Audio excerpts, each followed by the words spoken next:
Hello. Hello, hello, hello. Hi, Squirtle, and potentially other viewers that may come later or watch this later. You know, I don't know for sure. Yeah, the Dungeons and Dragons Honor Among Thieves. It's on Paramount Plus. I would say it's a solid B. Solid B movie. I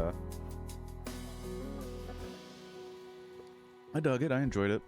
I don't think it's going to be one that I'm going to, like, want to watch and rewatch later in life, but it's certainly worth a watch and worth a viewing. Mannequin, Squirtle, even though you asked nothing about it, I'm going to tell you, because it really boggled my mind. Mannequin is the story of a man who can't keep a job. He's a sculptor. Even though we never see him sculpt anything, he's a sculptor. And he can't keep any normal job. And this is in the, I believe, the late 80s. I want to get my research correct before I start shitting on this movie. But Mannequin takes place in the 80s, I believe the late 80s. I'm going to confirm that right now. And this gentleman cannot keep a job. There's like a montage of him being fired from several films. 1987. Several several jobs that are like, you know, starting out jobs, like, you know, cutting bushes or working in pizza or working in a restaurant. And he keeps getting fired because he takes the job of making things too seriously. But at the beginning of the film, he constructs a mannequin, and he makes it seem like it was this divine process of constructing a mannequin, but he was really just putting the pieces together that matched the skin tones, so it wasn't like the dude was Picasso. Like, he literally just grabbed the shit and slammed it together. And he was so proud of this mannequin creation of his, he was like, "But sir, look at this mannequin I made." He's like, "Yeah, you need to be making like 3 or 4 a day. And you make like 3 or 4 a week because of your process. And we just need mannequins to get made." Well, it turns out, and this is where I might lose you, Squirtle. It turns out that the mannequin he made contains the soul of a woman who pled to ancient Egyptian gods to find a way out of an arranged marriage her mom made with a camel dung seller. Now, the rules are suspicious because then she disappears but reappears as this mannequin in the 80s, but claims after she comes alive at night, because that's the thing, the mannequin comes alive at night, Squirrel, and her and this man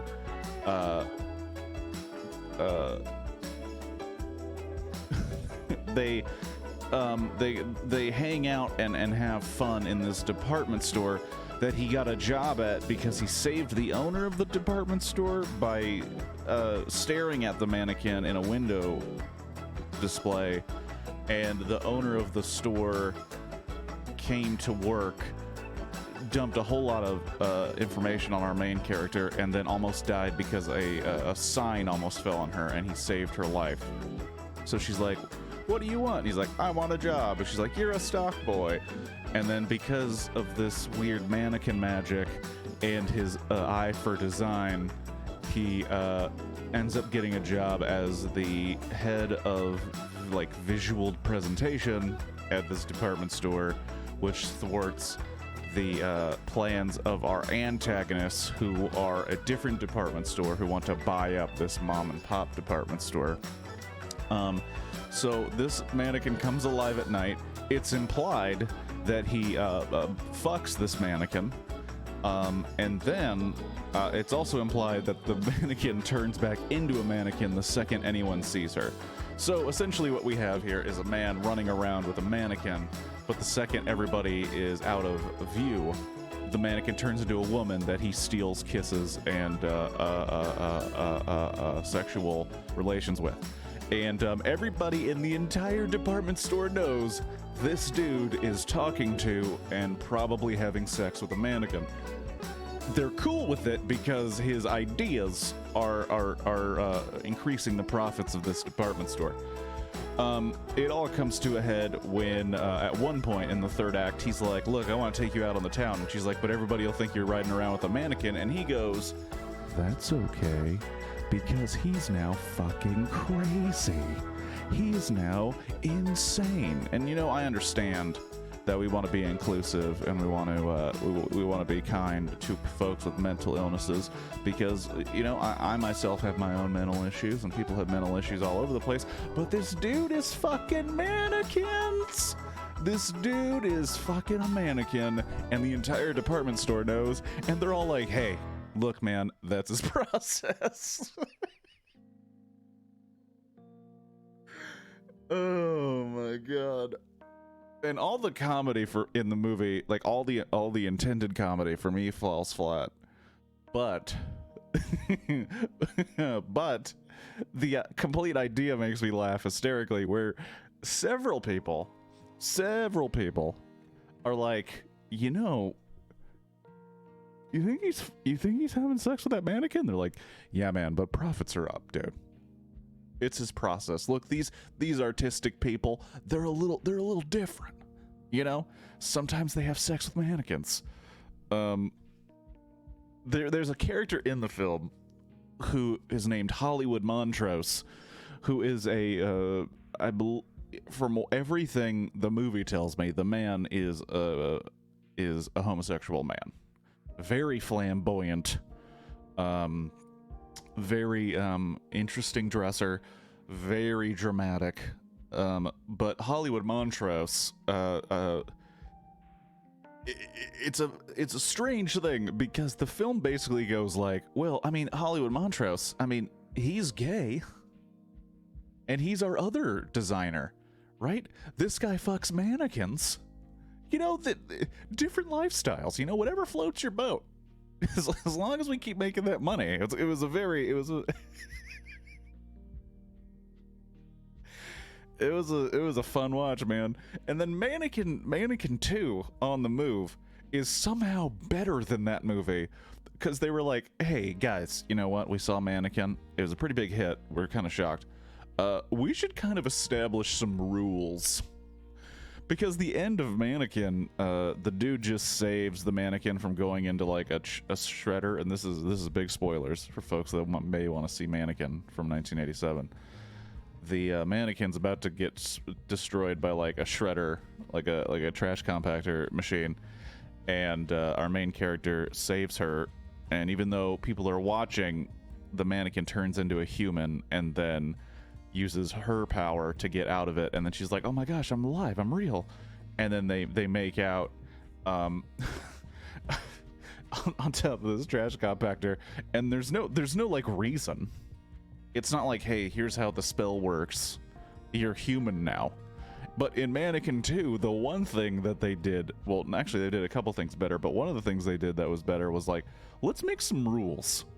So that at the end of this movie, when it turns out this guy, you know, isn't just banging a mannequin, we have a reason for why it's now human. But, oh my gosh. Mannequin, hilarious. Oh... But God, like so many scenes in that movie. There is a scene where the main character. So it's like it's one of these huge department stores. It's in Philadelphia. It's like it's one of those huge department stores that has multi-levels and basically sells everything. Like one of those places, like a Walmart. In like a classy Walmart, like a classy Target, but it has layers, right? And they sell absolutely everything. So there are departments all over the place, and there's like a small army that works here. There is a scene where this main character he walks around with the mannequin, right? And just this mannequin. Like it seems like this dude is spending all of his time walking around with the same mannequin. And at one point he goes to a bathroom. He goes to the bathroom and he checks if the women's room is empty, and a woman comes out and she's like, "Oh hey," but I forgot his name. I don't want to make one up. But it's just like, "Oh hey, hey, what's going on?" He's like, "Oh, just checking because the men's room is broken." And she goes, "Uh-huh, yeah, no, totally, it's empty." And then as he goes in and she leaves, she immediately puts her ear to the door and goes, "He's got the mannequin in there again." And it's like, everybody knows this dude is doing something to this mannequin, and they're cool with it. Everybody's just cool with it. No, not a single person was like, "Hey, we should do something about the guy fucking the mannequin." Like, sure, we're all making money, and the store was really struggling, and now it isn't. But like, we can't allow him to fuck the mannequin at work. Like, there's gotta be a rule. You know, there's gotta be a rule about mannequin fucking at work. And and then that woman gets two other women to listen, and he's like, "Yep, he's talking to it again." And then the Hollywood Montrose, that character, walks by and is like, "Excuse me, ladies, what have I told you about eavesdropping? You're not allowed to do it unless I am involved." And they go, "Yeah, he's in there with the mannequin." He's like, "Oh, look, stop worrying about this man's creative process." And I was like, the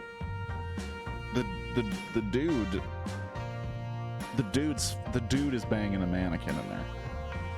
And then that scene is right after he gets promoted to vice president. It's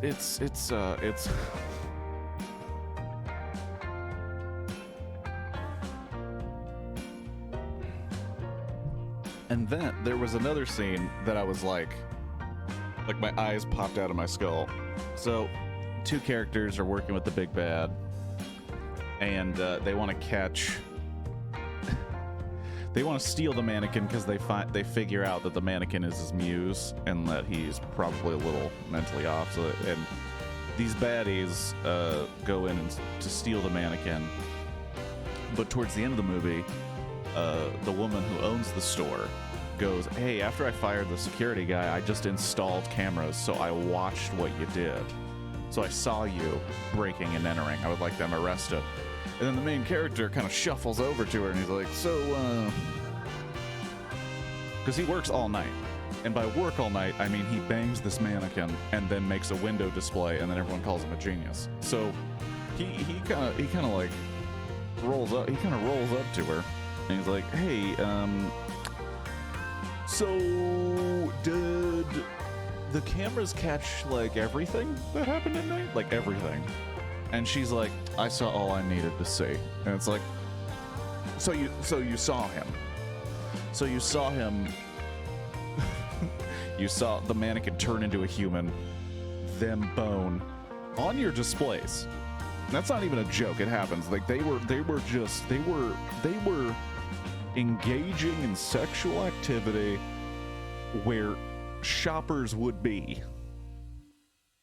And the owner of the company's like, "I saw all I needed to see. You just keep making that money, brah." Like, okay. Capitalism, man. Capitalism. Hey, if it just takes the mannequin fucking to increase profits, we're all good. According to 1987's Mannequin. Yeah. It was just something that I couldn't believe. And then I also couldn't believe that Mannequin 2 was better than that. Like, it actually, like, structurally, joke-wise, and logic-wise held up a little bit better than the first Mannequin, which is just kind of like, it's magic. It's magic. Also, the Mannequin and Mannequin 1, I don't know if we're gonna end up talking about anything else. I should warn you, mostly Squirtle. I don't think anyone else is here to hear this, but I don't think I'm going to end up talking about anything else other than the 1987 film Mannequin, because it melted my brain into soup. But this mannequin, it's not that, oh, she found her true love, she comes back to life. And because she's from Egypt, she's like, oh my god, a department store, technology, craziness. So she's like wrapped up in that. She apparently has come back to life to hang out with different historical figures and mentions Christopher Columbus and Michelangelo. And she wants to settle down with a deadbeat who cannot keep a job, who is not funny, and who is essentially climbing up the corporate ladder at this department store by creating window dressings, and will probably become second in charge in a company where he is allowed to engage in the sexual activity of inanimate objects in the store, and no one cares. Yeah, because she could have stayed alive. She could have stayed alive and was with Christopher Columbus. And she said she just came alive at different things. Maybe that was an ideal man in the 70s. This was 87. What's up, Felix? It was 87. It was bad, man. It was bad and weird and funny as hell, but it had that like overarching insanity that just made me like, I couldn't turn away. It was like a train wreck. And like the scene where this man, that's why like I thought maybe I was like, maybe this movie will make a turn, and the turn will be the ultimate move. Didn't Christopher Columbus do genocide or something? Well, the joke was, the quote unquote joke, Felix, was, she said, well, like my last boyfriend, Chris, that was kind of serious. I told him that the earth was round, and then he said he had to go somewhere, and I never saw him again. And then the main character goes, Christopher Columbus? You were with Christopher Columbus? And he's like, what about Michelangelo? And she's like, I tried it with him, but he seemed to be obsessed with this guy named David. And I was like, and this is who you end up with. You have all of time, and you seem to just be able to show up anywhere you want to, because from what I understand, Christopher Columbus and Michelangelo weren't necessarily close to each other. I don't know this for sure. So you can go anywhere. You can go anywhere. You could do anything, and you ended up in the 80s in Philadelphia, not New York, not LA, not London, not Hong Kong, not any major city. No offense to Philadelphia, but you ended up in Philadelphia at a department store, and you're like, yeah, this stock boy is who I'm gonna marry. The joke sounds like it would have been funnier if they hadn't spelled out that it was Christopher Columbus. Yeah, the first movie had jokes that you're like, oh, that's a joke. Oh, and the first Mannequin had horrendous treatment of the homosexual character. Horrendous. Where people were describing him, and like the words would be like, you're not allowed to say that. You're not allowed to call him that. That's not cool, dog. They do call it out once in the movie where one character is like, oh wow, because he said, oh, you're hanging out with the blank this evening and working with him. And then the guy responded, was like, yeah, man, I could have been partnered with a bigot, and then walked away. And I was like, that's pretty cool. That's a pretty cool line to put in your film. However, that man, who is the hero, he's going to be fucking mannequins later. So it's kind of like, it's kind of weird. It's kind of weird. I thought the movie was going to end. We were going to pull out a shot and realize, oh, he's in an insane asylum. He made up the story. He's obsessed with mannequins. So he came up with this fanciful story to, in his own mind, deal with the fact that he likes to, have sex with mannequins. But I was wrong. By the end of the movie, enough people believe him. He gets married in a window. And then I was like, well, we're moving on to Mannequin on the Move, because are you telling me I'm going to sit through that and not the sequel? You're out of your mind, dude.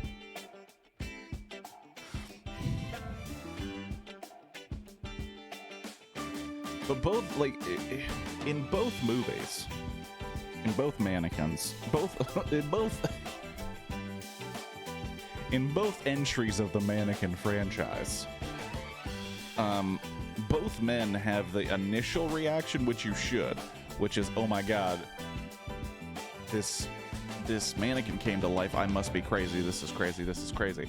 But what the movie does that kind of bothers me a lot is the women come alive. First off, they're just objectively gorgeous women. One is Kim Cattrall. The other one is I can't remember her name, and it makes me sad because I literally just watched the movie. I think it's something Swanson. They're both very beautiful women.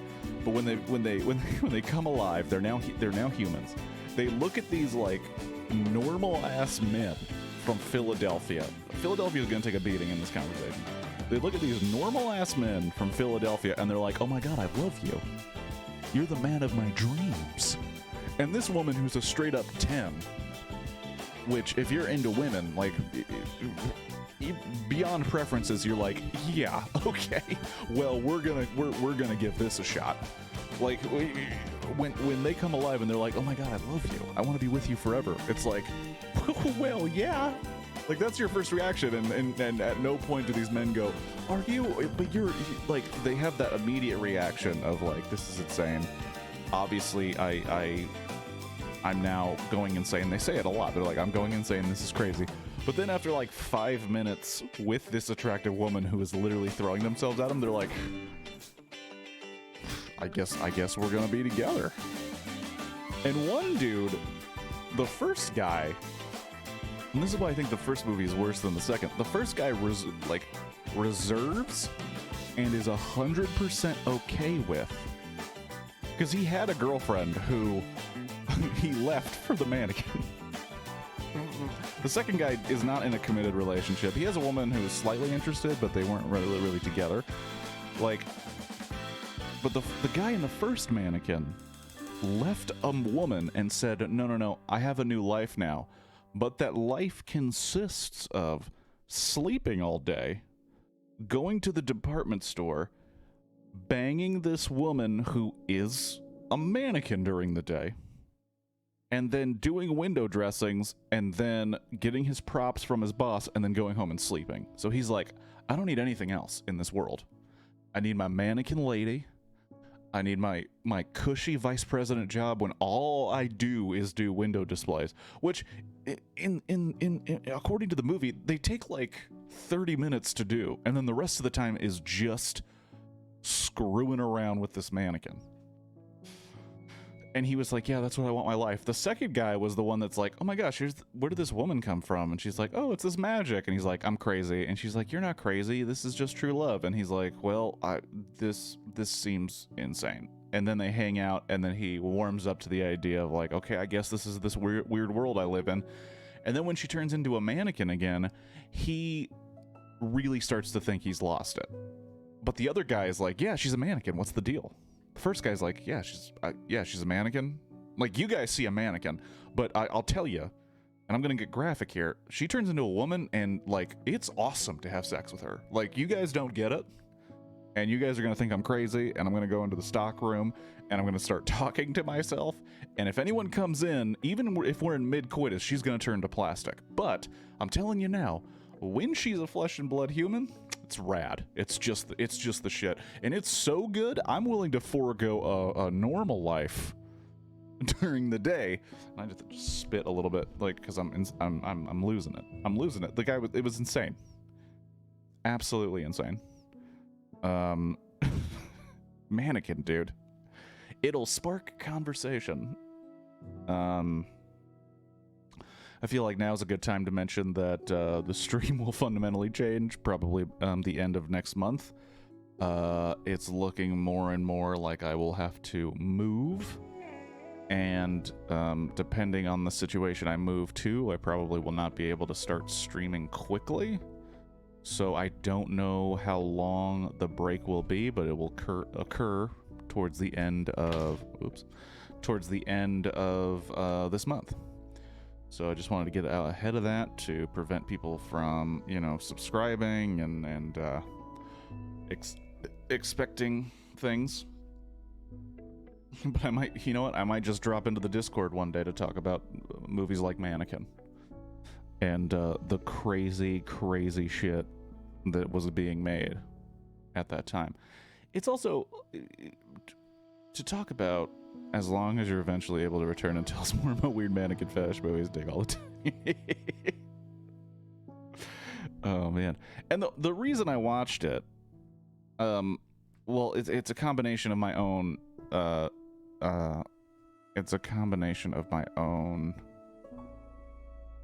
mental issues, and I'm a fan of a podcast called How Did This Get Made, which I took a break from, but I came back to, and they did The Second Mannequin.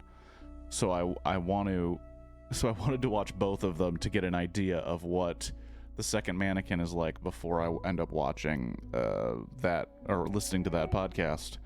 And oh boy, it was a treasure. It was just more treasure of randomness and weirdness. Well, yesterday I watched The Rescuers and all of the Beverly Hills Chihuahua movies. Well, wait, did you watch both Rescuers? And I don't know how many Beverly Hills Chihuahua films are there.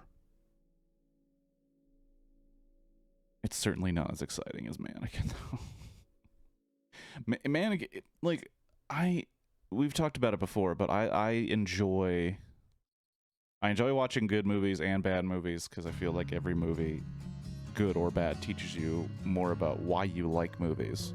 And holy shit, Mannequin is just one of those treasures where you're like, what the fuck was going on at this time? Because the jokes, like the jokes themselves, 3 films for Beverly Hills, and you watch both Rescuers? Okay, good. It's all about completionism. That's why I watch both Mannequins.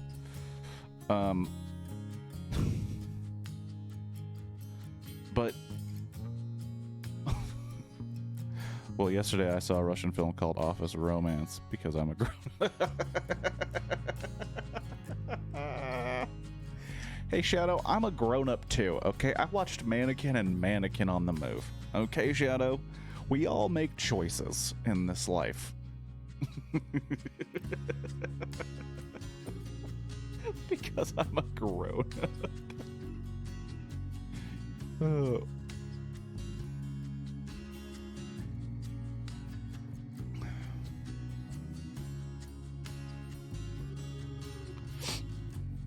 Oh, also, there was a character. We're not going to talk about anything else other than Mannequin. It is basically set in stone. So I hope you guys are ready. There was a character in Mannequin. 1987. There was a character who was vaguely foreign. I think he was, I don't know if he's supposed to be French or Spanish. I couldn't get the accent. I couldn't get it. But the main character had an ex-girlfriend who worked at a rival department store. Turns out to be owned by the big bad, the whole antagonist of the thing. She's been corrupted.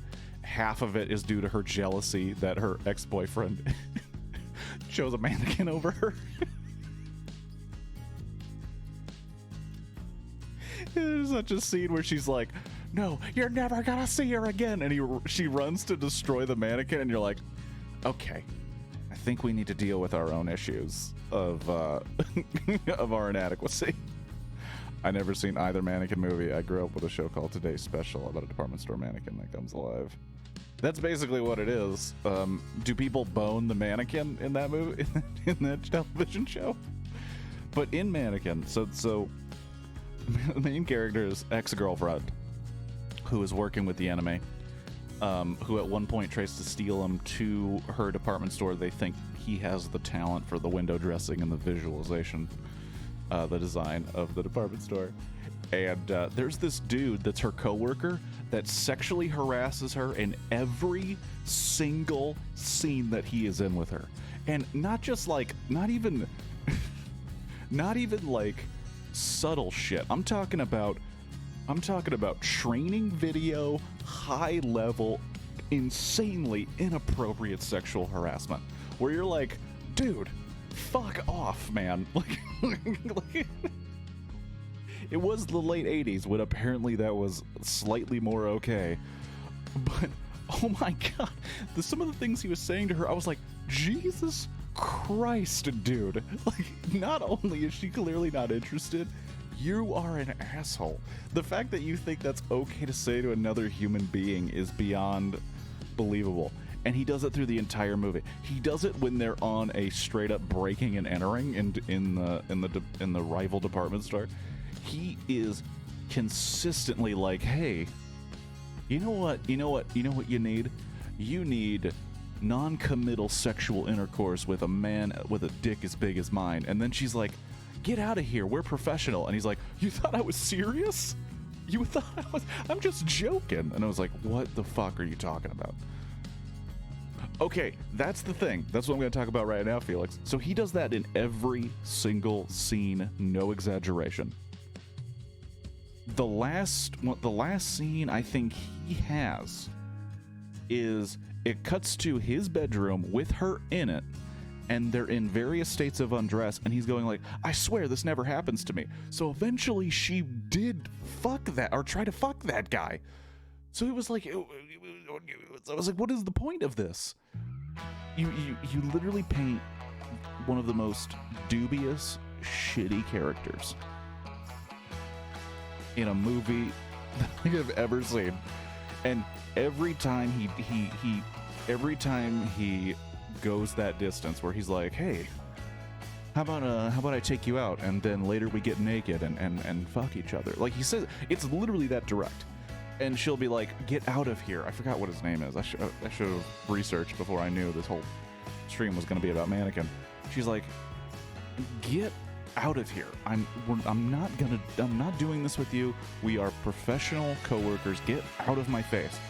She does that half a dozen times, and then the last interaction they have, she was going to have sex with him, and his dick didn't work.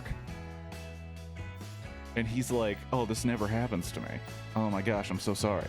And he had, like, his room was like a stereotypical, like, gross 80s bachelor bedroom that had, like, purple lights, and it had a big velvet painting of a tiger above the bed, and the bed looked like it could be a water bed.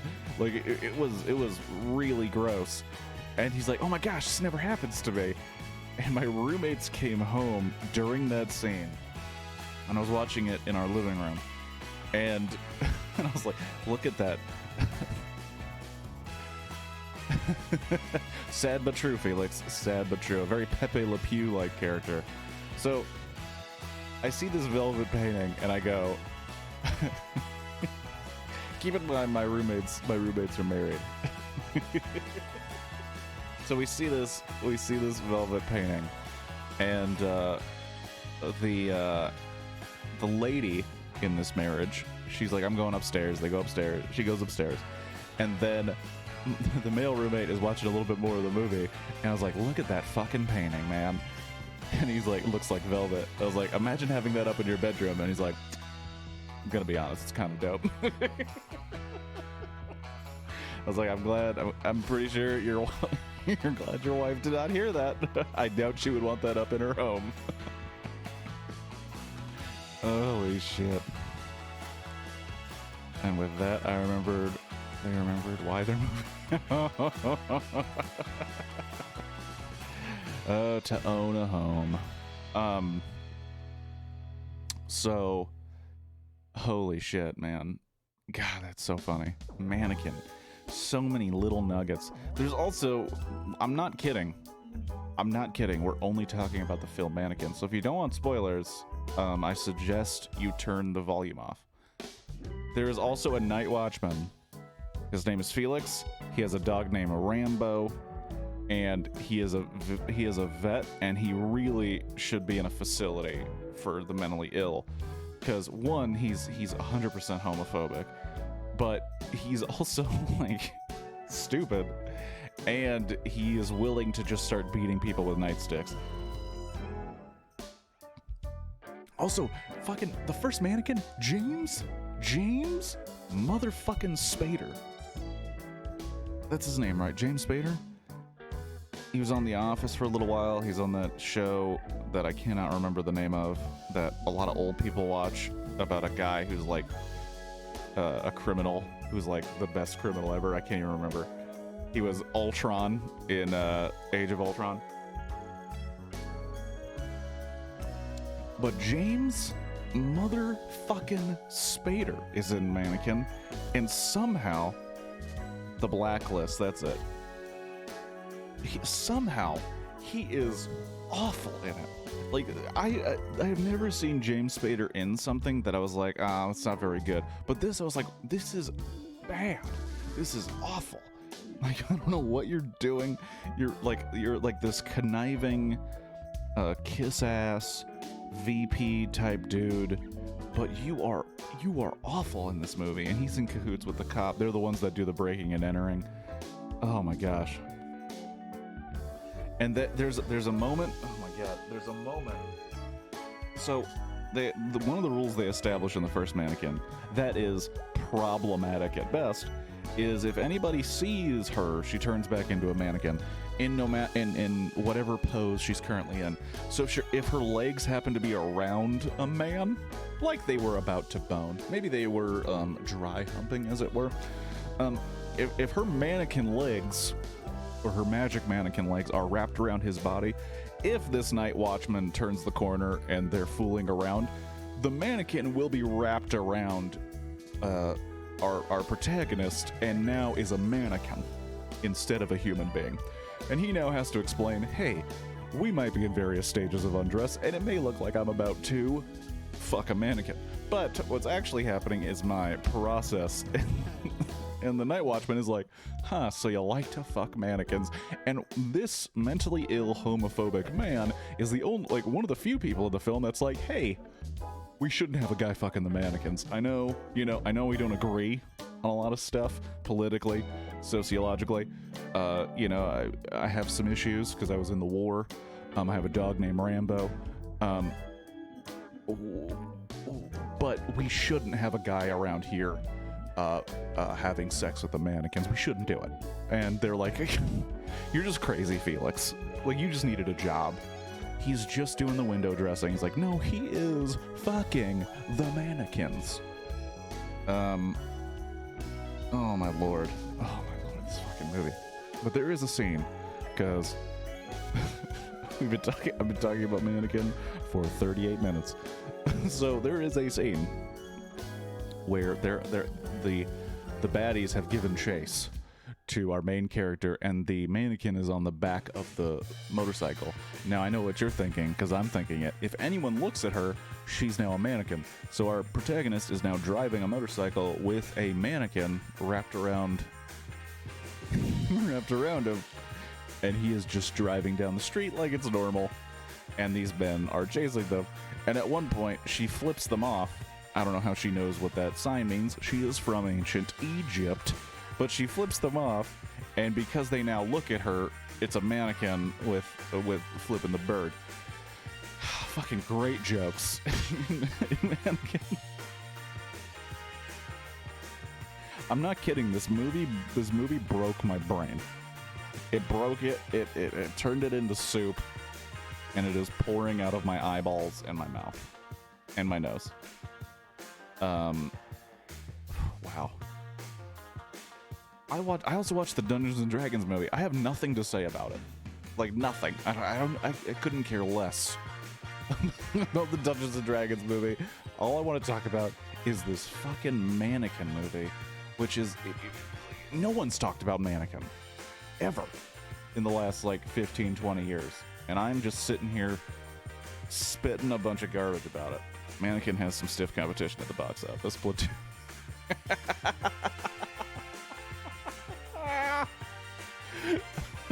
Holy shit. Over the top. Over the top. A movie so bad that Sylvester Stallone has said in an interview he only took Over the Top after they kept offering him more and more money, and he said, well, why not? No one's going to see this.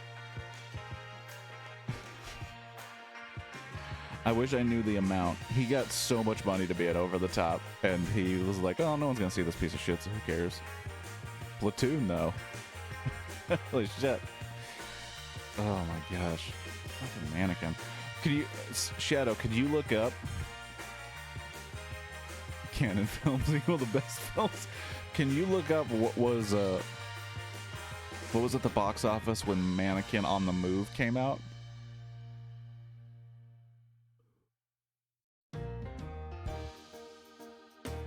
Because I'm not even joking. I think the second Mannequin movie is better than the first Mannequin movie, just as a movie. It had its own moments of like, what? But it was better than the first Mannequin. I'm just so curious as to what were people choosing between when Mannequin on the Move came out in 1991, I think. I think that's when holy shit. Now I'm just thinking about how Mannequin came out at the same time as Platoon. Like, Mannequin seems like a goddamn fever dream. And I was like watching it, I was like, good movies came out around this time. Like, I know it. Like, I know people knew how to make movies when Mannequin came out.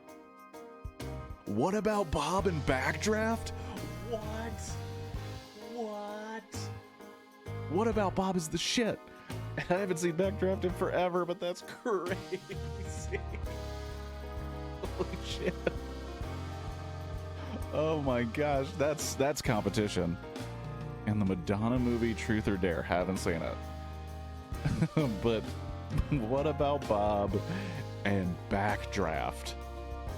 Holy shit, that's competition. Bill Murray, Richard Dreyfuss, and then Backdraft, which would go on to have a Universal show for like 20 years when it's basically fire. Hey, you want to know what Backdraft's about? Fire. To quote the YouTube channel Funhouse, it's about vengeful fire. It's about fire that comes for you and it comes for your family. Backdraft.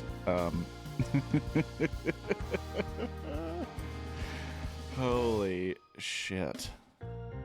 Mannequin, dude. Mannequin. Combine them all. Bill Murray is a hypochondriac mannequin stuck in a fire. Oh my gosh. Should I get to what I was gonna do today? Because I do need to take apart these Lego sets. I'm sure I can still talk about Mannequin, or start talking about Mannequin 2. Mannequin 2, I've like barely talked about.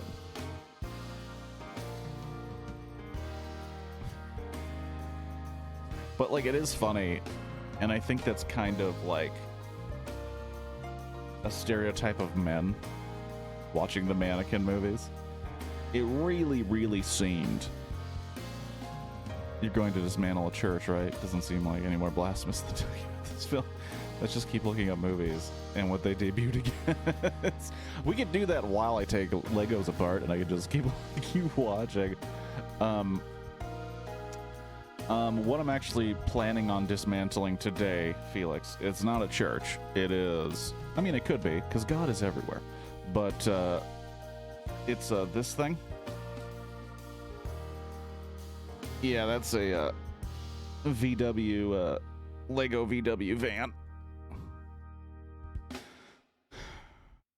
TV Tropes has a whole article on that. God is everywhere, but that's why my house isn't taxable. That's a good point. That's a good point. If God is everywhere, if the world is my church, why are we paying taxes?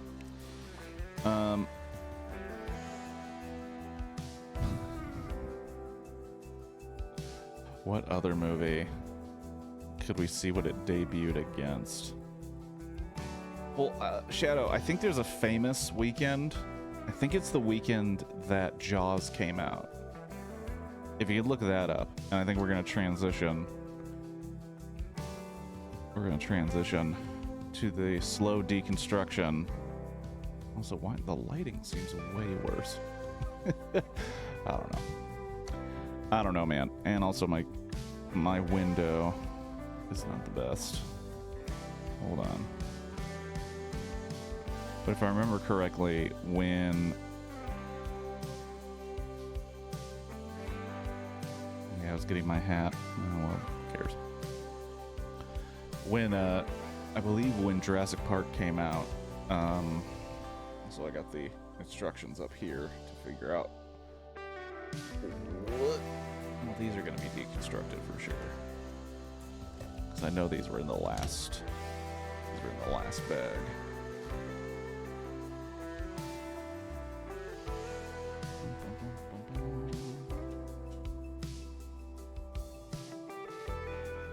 But yeah, I think the summer that Jaws 4 came out the same year as Mannequin, so you know Mannequin wasn't the worst or most bizarre thing in theaters that year. Oh, Felix.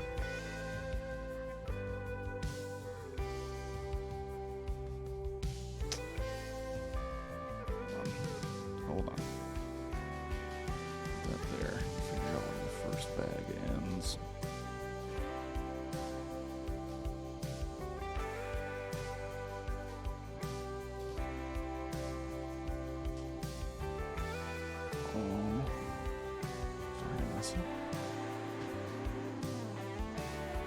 You know what? This is going to be crazy. I've watched both Mannequins. I've watched several bad movies, but I have not seen Jaws 4. In fact, I haven't seen any of the other Jaws sequels. Just the OG Jaws. The OGJ, if you will.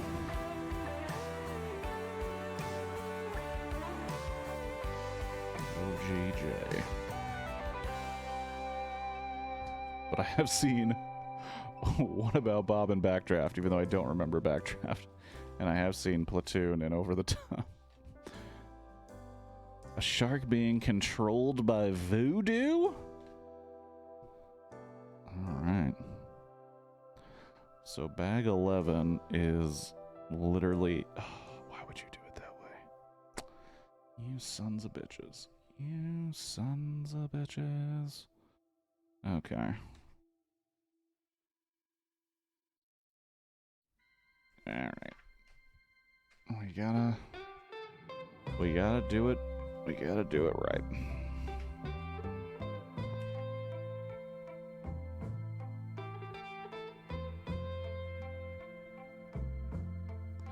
I haven't seen Indiana Jones in years.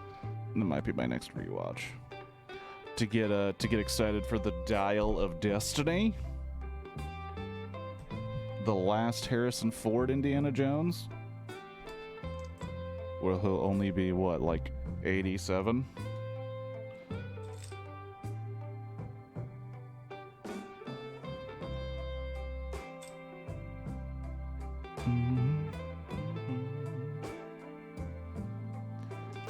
Jaws 4 was against RoboCop, a re-release of Snow White. Revenge of the Nerds 2, Full Metal Jacket, Dragnet, Adventures in Babysitting, Inner Space, Beverly Hills Cop 2, and Predator. Holy shit. RoboCop and Predator were out at the same time? Well, and Full Metal Jacket. Holy shit.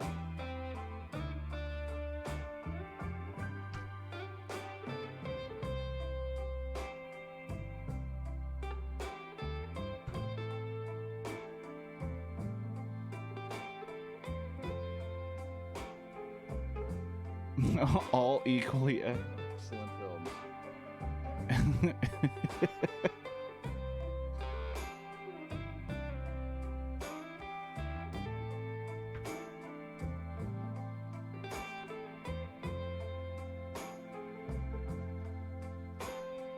Oh.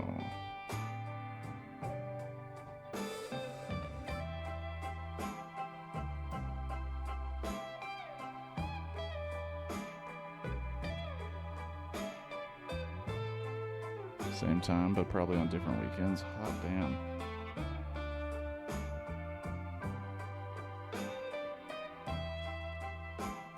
That's pretty, That's pretty excellent film choices, though. Because that happened at one time. Like, I don't feel like that happens as much now. When you go to the theater and there's, like, a couple different movies you might want to see.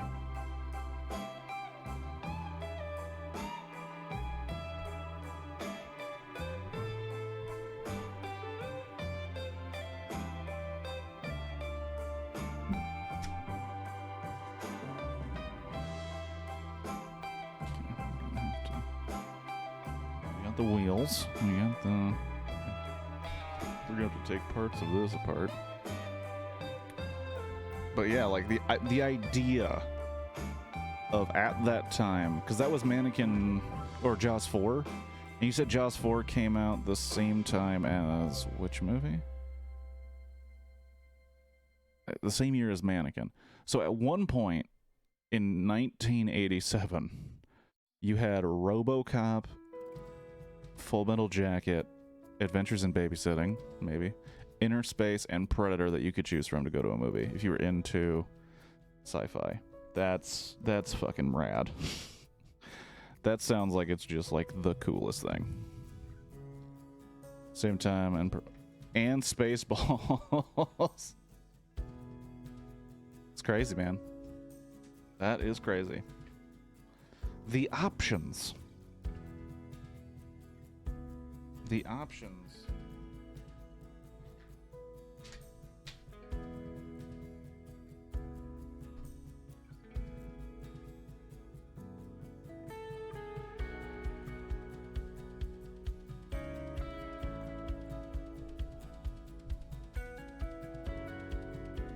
Mannequin was a February release, which is almost a January release, which is not good.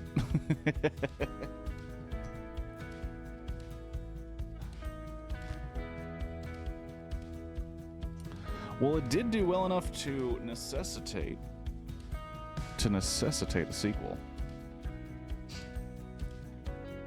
So that's something. They don't just greenlight those on nothing, man.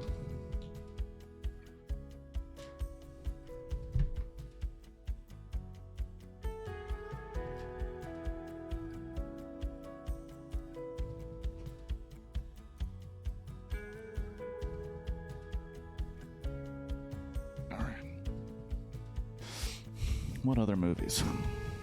What other movies can we talk about? When did... Shadow, you mentioned a show.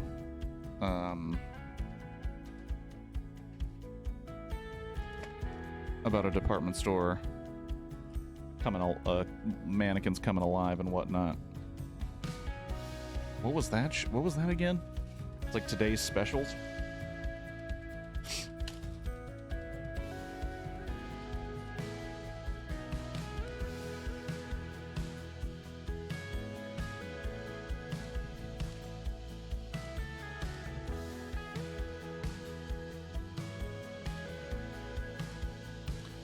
It was a Canadian kids show.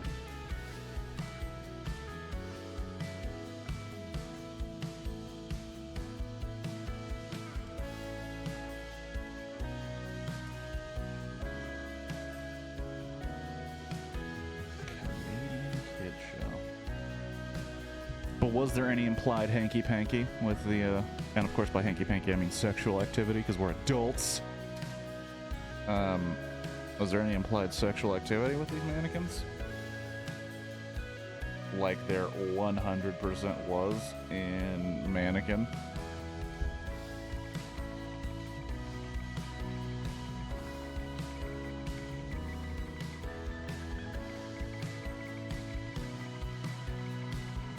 It is a kid's show, but it's Canada. They may have been more progressive with their education.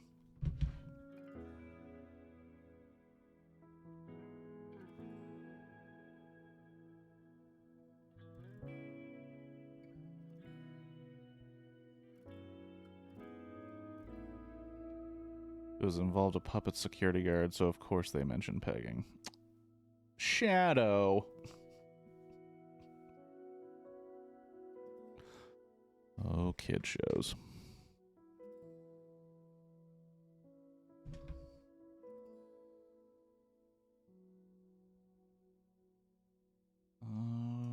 shows.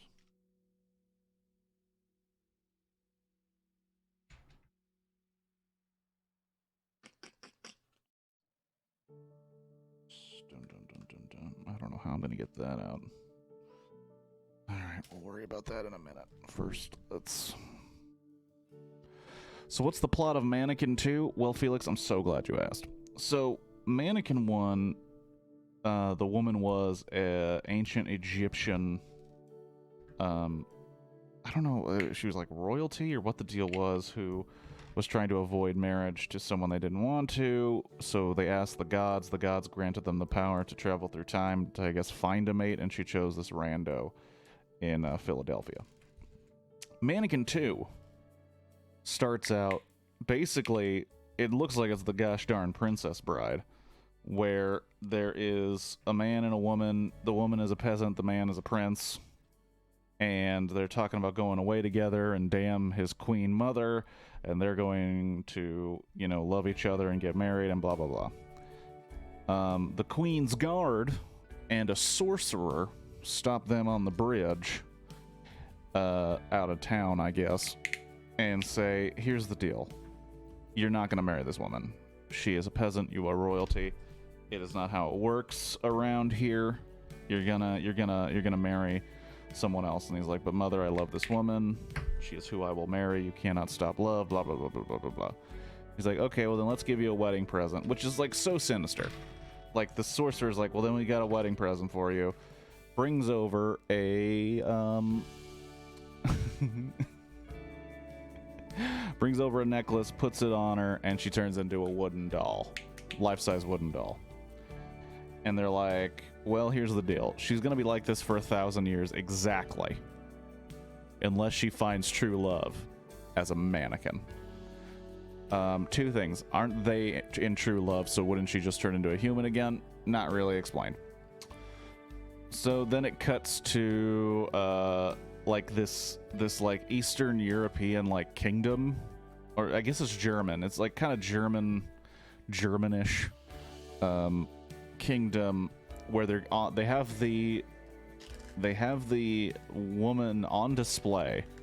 They call her the little peasant girl. It's like an attraction for this area, and they say it's based on this legend. Nobody thinks it's true.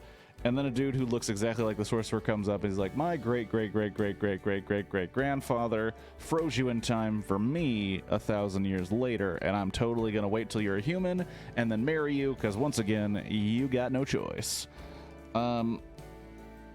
Then the same department store from the first Mannequin, where they make no mention of the first protagonist or the mannequin incident that has already occurred there a few years ago. They don't mention it, and they are talking about how they're going to have a display of the, I forgot what they call her, it's like the little something girl. They're going to display it. It's going to be a huge event. It's going to bring international news to talk about this small country and its history. And the dude just wanted to get this mannequin talk, just preparation for the one touch of Venus. I don't even know what that is, but it might be.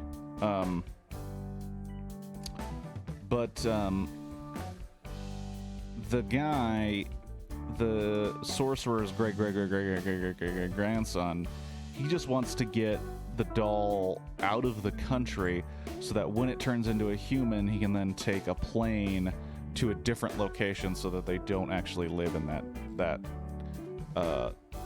that kingdom, because once they did this to the girl, the prince cursed the kingdom and it rains there constantly and looks like shit. So he's like, well, I want this woman that I guess he feels entitled to, and I want her in like the Bahamas. He's like, we're gonna go someplace tropical. Turns out, SpaghettiOs, a guy that just got hired as a new assistant to Hollywood Montrose. That's right, Hollywood Montrose is in Mannequin 2. You're welcome. Hollywood Montrose gets a new assistant. Turns out to be a long heir, or an heir to that prince. And when this is the thing about Mannequin 2 that's a little bit little bit suspicious.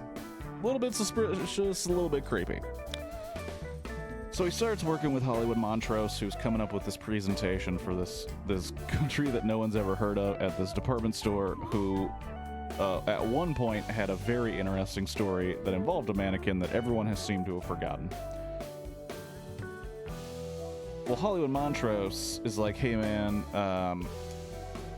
move this stuff and get this mannequin out of here, get this stuff ready. And while he's alone with the mannequin, our main character has a moment of romantic fancy and kisses the mannequin. 2 questions. What the fuck are you doing? Why are you kissing mannequins? And he says some like stupid boyish romantic thing of like, there's like 3 billion women on the planet and I want to be with the one that's I want to go after one that is a piece of wood. Keep in mind, earlier in this is his first day on the job at this department store. A woman earlier who offered him a sample of perfume asked him out on a date, and he's like, well, we're gonna be working together, let's get to know each other first. So the dude isn't like completely useless in the woman department. He literally rejected a woman like 15 minutes ago.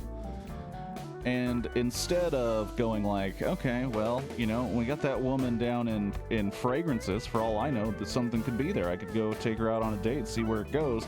Instead, he's like, how about I just kiss this pretty mannequin and see where that goes? And then the mannequin comes alive. She tells him the whole story about what happened. He's like, oh, so it's real? So there's like rules. He also takes off her necklace. That's right, he took off her necklace and she came alive after he kissed her. So he's like, what in the hell? And it turns out, because he's a descendant of this prince, that she thinks it's just the same guy. So she's like, I'm in love with you, I'm in love with you. And he's like, cool, dog. You're not, because you don't know me. And she's like, but you don't know you. You'll know yourself soon enough. Let's go out. And then they hang out at the store, a lot like Mannequin 1. And probably the weirdest thing about Mannequin 2, Hollywood Montrose, the character, he's in both. He witnessed a man fall in love with a mannequin, and he never entertains that as a possibility in this movie once until the very end. And it's like, dude, you literally saw this happen before. You're like one of the few people in this movie, because like no other character returns. You're one of the few people in this movie that could go, hey, I think we got ourselves a mannequin situation here. And when they go, what are you talking about? I was like, do you not remember the guy like 3 years ago who fell in love with a mannequin? Turns out the mannequin was a person. Do you not remember that? I get my memory wiped too if I witness. It's the same universe as Men in Black. They just got the whatever it was called. De-atom? No, it wasn't the de-atomizer. I forgot what it's called.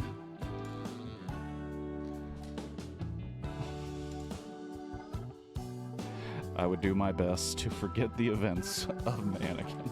No! Son of a bitch.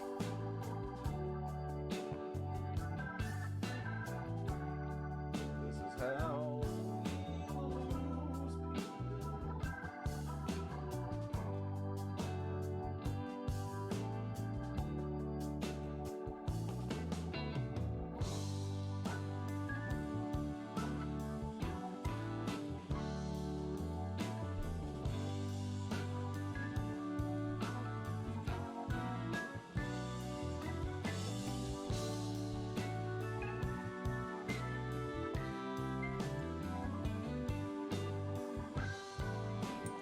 But, yeah, he,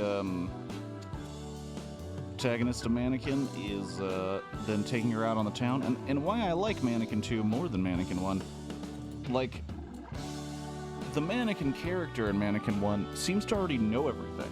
Like, she knows how to flip people off, she knows, like, events of history, she knew, like, the language pretty well. This one, like, she...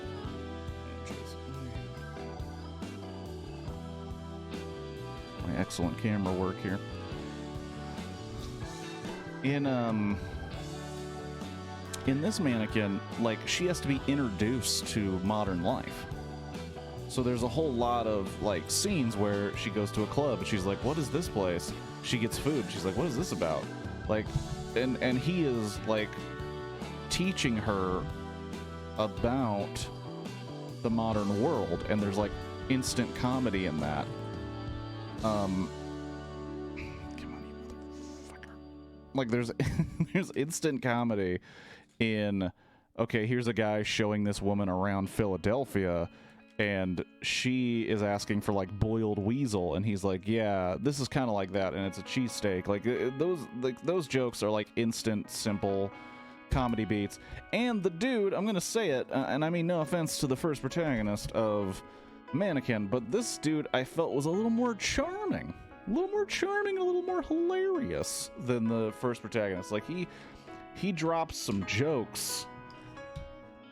He drops some jokes in, oh,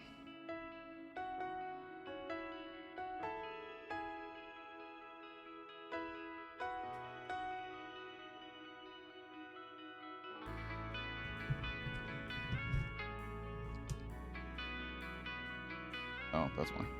Sorry. Something didn't make sense for a second. I had to fix it. Okay.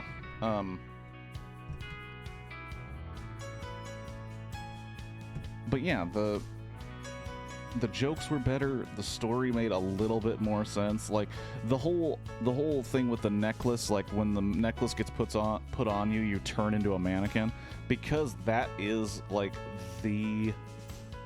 not the story, but that is the trick. That is what's happening. Like, it's a lot easier to understand.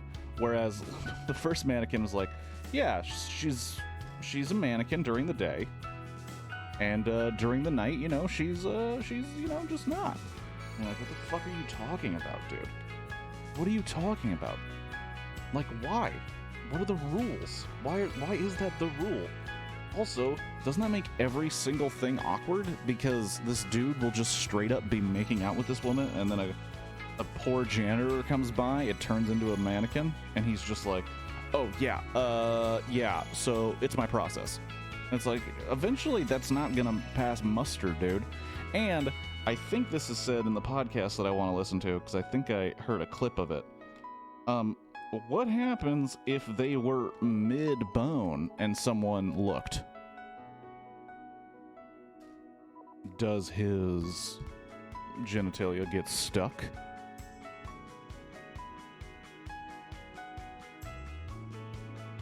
Is that what happens?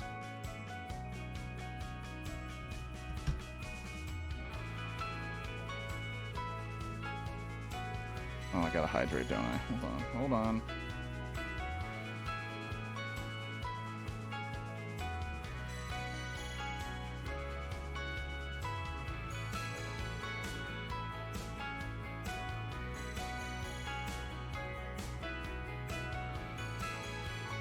How you get those out.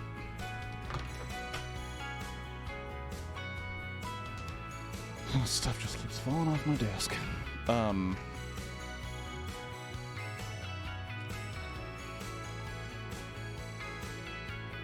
There's also a character actor in Mannequin 2 that I wish I knew the name of. I know him as was it Solinsky?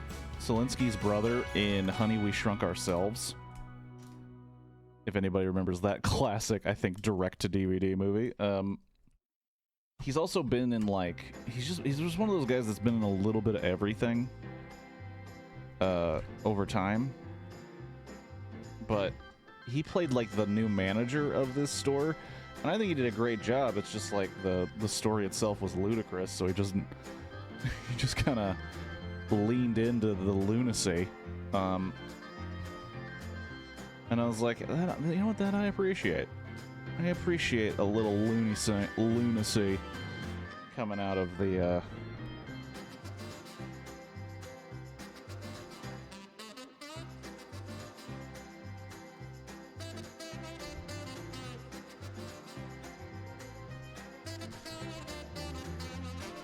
Also,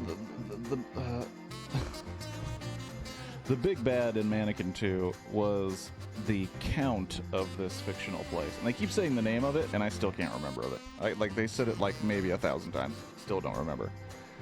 And he's the count of this place, and he has a mole on his face that has a hair growing out of it that is as long as, like, my hair right now.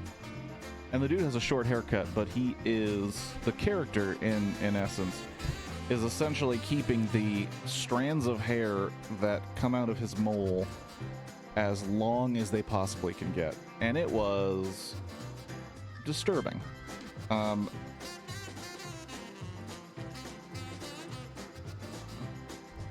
Piece of my headphone came off.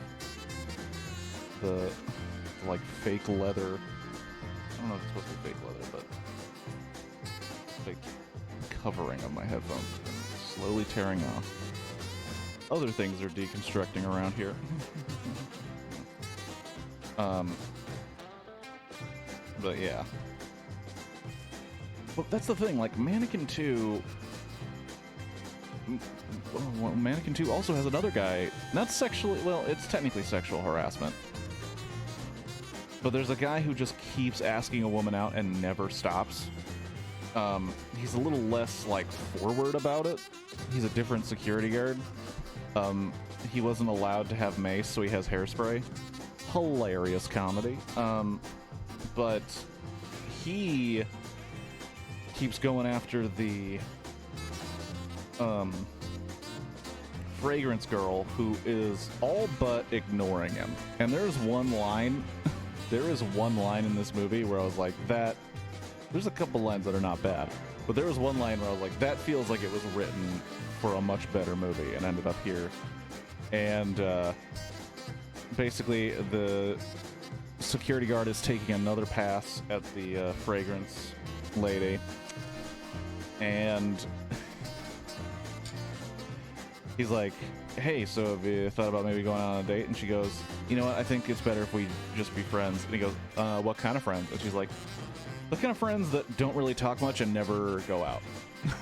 I was like, holy shit. It was just so perfectly timed and perfectly said. And pair that with Mannequin 1, during the montage of this fucking shitty protagonist losing all of the jobs, there is a scene where he's working as a guy doing balloon animals for like kids parties, and this shitty ass kid comes up to him and is like, I want that balloon. He's like, well, that's actually a balloon for the business, like it's kind of like our company balloon, we put it on our truck. And he goes, look here, clown boy, my dad paid for this party and it's my birthday. And he goes, okay. And he hands the balloon to the kid, and the kid starts going up in the air like up. And then the guy's like, the guy sees the dude grabbing for his son. He's like, what are you doing to my son? Don't touch him. So he just lets him go. And I was like, that's not the same kind of level of joke. And also, good morning, Clip Clap. Glad you can join us for church. Glad you put some... I'm glad you found some time for church.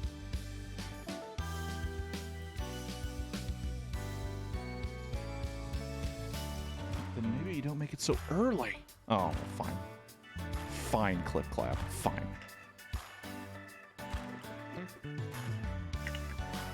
For Legos.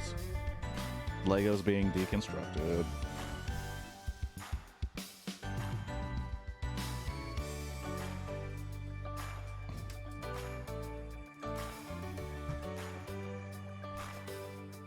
I have a feeling that I'm not going to get this completely taken apart by the end of stream time.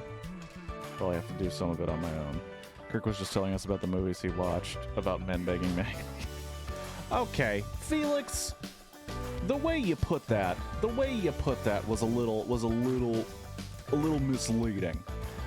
Yes, there were men having sex with mannequins. However, Clip Clap, they were magical mannequins that turn into very beautiful women, but in one case, if someone happened to come around the corner while you were engaged with the mannequin, because the mannequin will only look like a mannequin when other people are around, there were times where a man was fooling around with the mannequin, and it turned into a mannequin mid-fool around, so people were confused. Oh no, it was clothes mannequins. They are mannequins at a department store, but at night, when no one else is around, they turn into women, and then these men bang them. And then if someone happens to walk by, at least for the first mannequin, according to the laws of Mannequin 1, because this is a series of films, if someone happens to walk by and see this man with the mannequin, it'll turn back into a mannequin.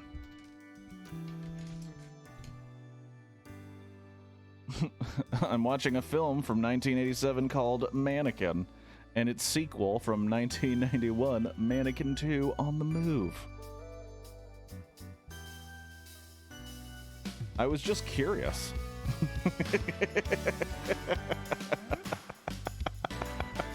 That is a weird way to chase that information, huh? I was just a little curious. I was a little curious about a mannequin. First one I can say just flat out is not good. Second one's a little bit better. Casually watches porn. Yeah, it's a weird one. It's a weird one, Clip Clap. I literally talked about it for about 40 minutes before the Lego deconstruction started, so.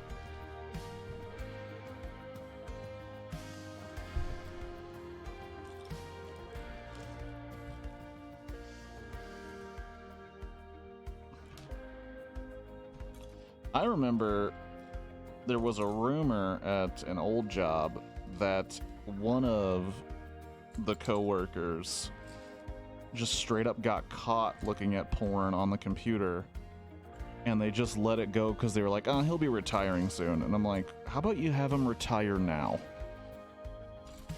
How about that? How about you bring him into a room and you go, hey, bud, it's been a good time. Thank you for your work, your years of service. I appreciate it. Thanks. But here's the door. You are retiring today. And if you'd rather go about it a different way, then we're going to fire you for this. Like, you can do that. You're allowed.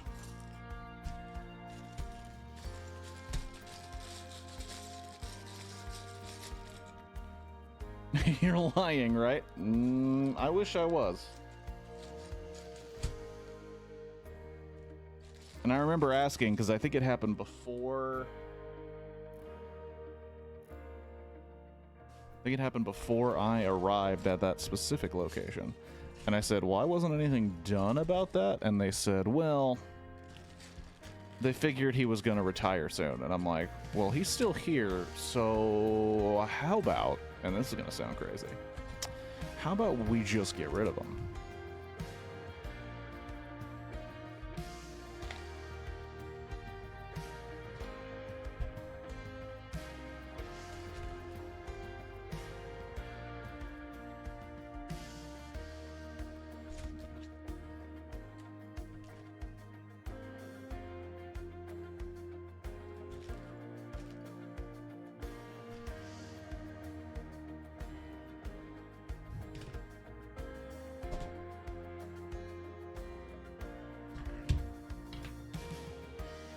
That was also very funny. You're lying, right? I wish I was.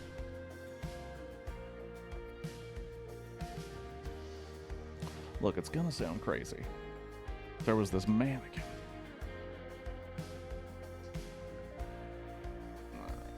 10 is just the top part of that.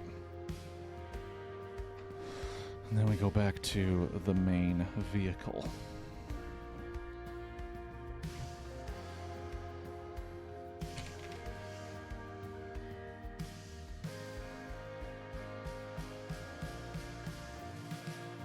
But movies like mannequin, or like,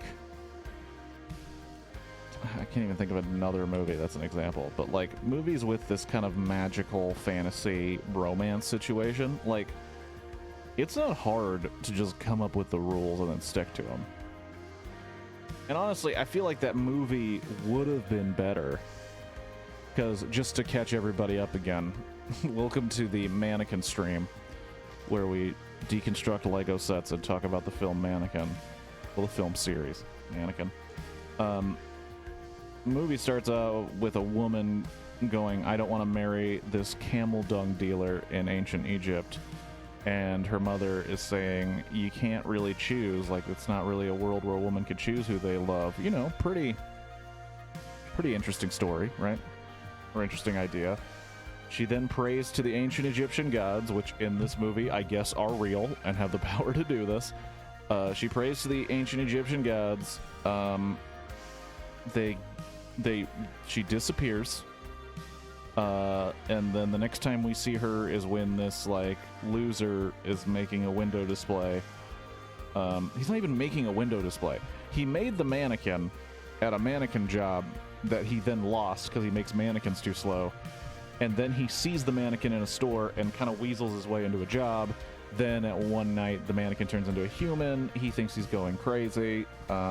She convinces him that he's actually, like, she's actually his creation of some sort, but then also mentions that she was, like, dating other men from history. That's not the point I'm trying to get to. The point I'm trying to get to is, you could have easily made this story, if you wanted to make it about women's choice,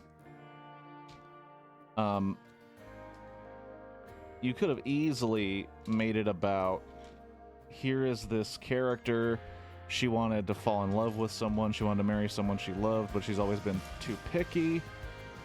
Then she wakes up at this department store. She goes like, who the hell are you? And he's like, I'm the guy that created you. Why are you alive? And then she doesn't really dig our main character, but learns his true nature and then starts to fall for him, because this isn't really what she wanted, but she also learned that she doesn't always get what she wanted. So it would be a double lesson for her. Instead, it was more like she comes out and she goes, look, I've dated men all across time and all across the world. My mannequin adventures are numerous. I have met Christopher Columbus. I've met Michelangelo. I have dated men of different esteem all across the world. And you, sir, dude who can't hold a job, you're the love of my life.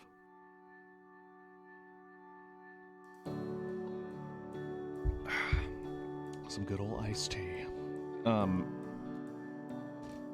it could have been more of a, like, oh my gosh, I'm not in love with you, I don't find you attractive, I don't like you. Her having to settle does sound like it would, only way the romance, now romance would make sense. Because if she realized, like, oh, he's the only person that could see her, and then she gets frustrated because then that means she literally can't meet other men and can't go outside, then they, like, learn to fall in love while screwing around at the department store. When this movie, like, from moment one, she's like, you're the love of my life, let's make out. And he's like, down like a clown, Charlie Brown. You mean this very attractive woman who is a mannequin wants to be with me? I'm down. And it's like, it's a weird movie. This is why we've been talking about it for hours, Clip Clap. I've been talking about this movie for hours. I can't think about anything else. I'm literally taking apart Legos, talking about fucking Mannequin. Because it is taken over, it's taken over my brain. Taken over my brain. Camera keeps moving slightly. Real amateur production over here.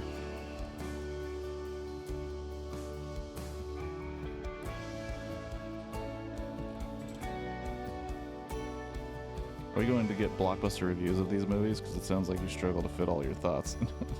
Yeah, I don't think I could. I think I'd want to do an extended Tetris session where it's 999 lines, like what I did for Zack Snyder's Justice League, so it's 45 minutes long.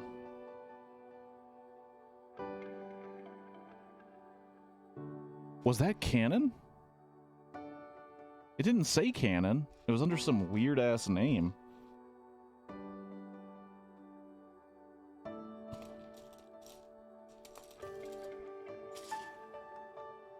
Are you serious, Shadow? Is Mannequin canon films? That would actually make quite a bit of sense.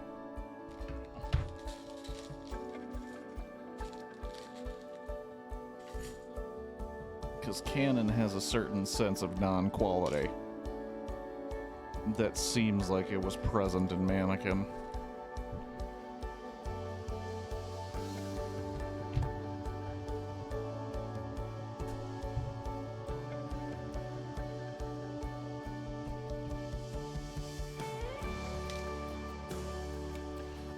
I'd also have to take a look at the list of canon films to pick a favorite.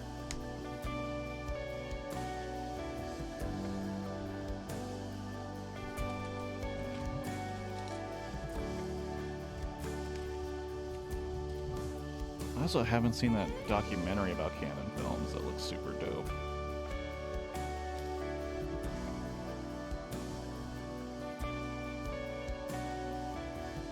Because I do know that when I started Mannequin, it had a production title card that I was like, I have never heard of them before, which does not bode well, usually. It was produced by Gladden. And I was like, Gladden? What the hell is Gladden? I have never heard of such a company.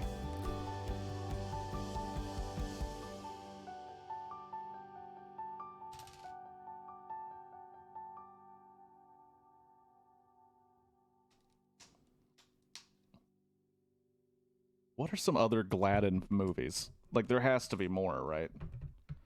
It's not like they just made Mannequin 1 and 2 and bounced from the entertainment industry. Unless they were like some...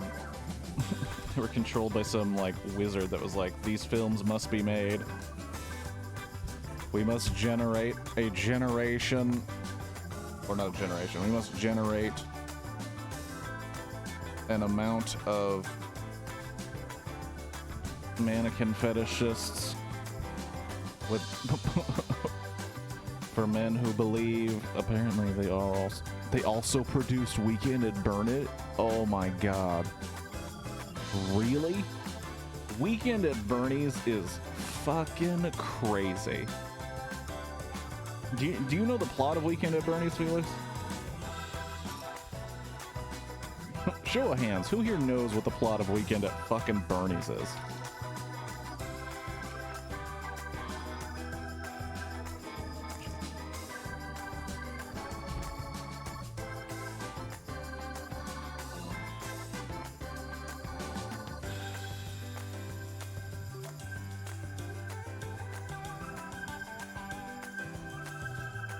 I had it taped on me. Something to do with a dead body. Okay. It's just the movie description, couple hours at Church Has Glasses. So Weekend at Bernie's is the story of two guys who work, and one of the dudes who stars in Weekend at Bernie's is in Mannequin, the first Mannequin. He's actually the main character. So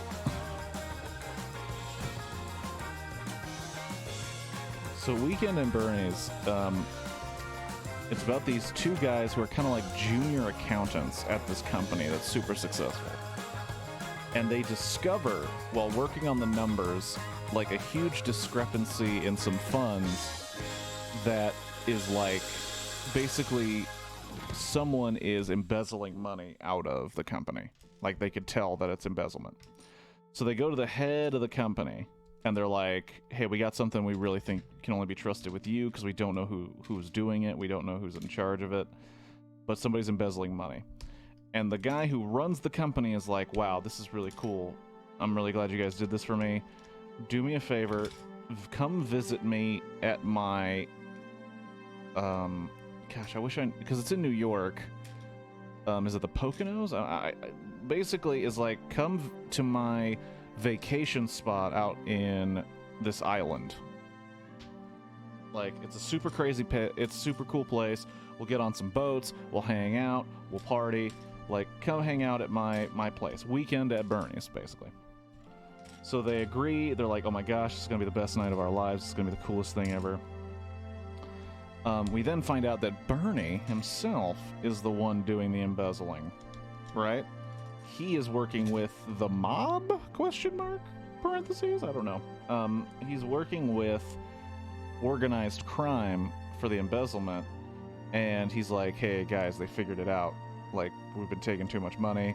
I'm bringing these accountants to my place. Could you send somebody to murder them?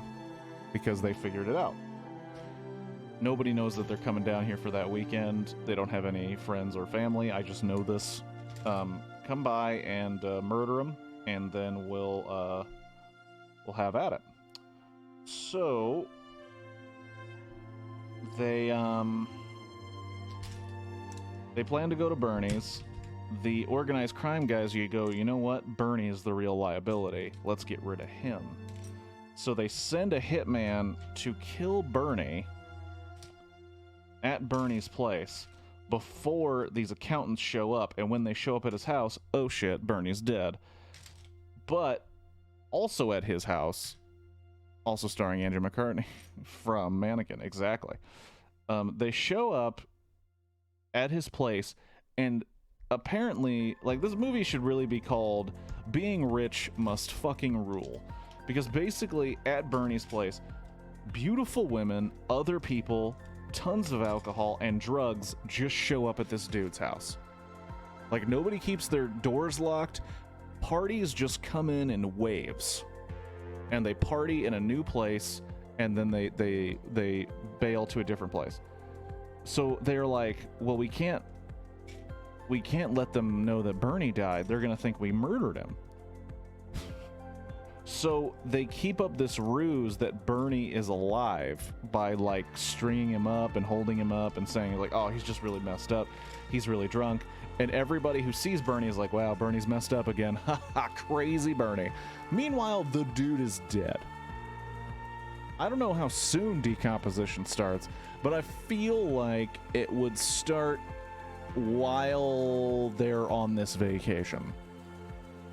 But that's where all of the comedy comes in. Is like, look at the wacky, crazy shit these guys are doing with a dead body. And look at this crazy, wacky hitman who thought he murdered this dude, but instead, he's seeing him walking around, when really, Bernie's dead. But yeah, it's also one of those movies that I absolutely love, where they have to have a romance, like, that just has to be there. So, like, this unbelievably beautiful woman falls for one of these, like, schlubby, well, not schlubby, but, like, one of these normal-ass dudes, and somehow is quick to forgive him for lying about a murdered man for an entire weekend. Like, I absolutely love that in movies, where, like, any normal woman would be like, go fuck yourself. I don't know you that well. We shared a couple of conversations on the beach, and sure, it was romantic, but we're kind of making me believe a dead body was alive for an entire fucking weekend. Let's see if we can fit 9 and 10 in the same bag.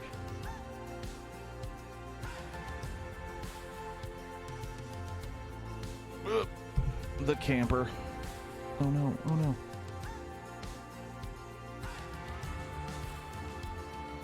Hey baby, I've been handling a corpse all day.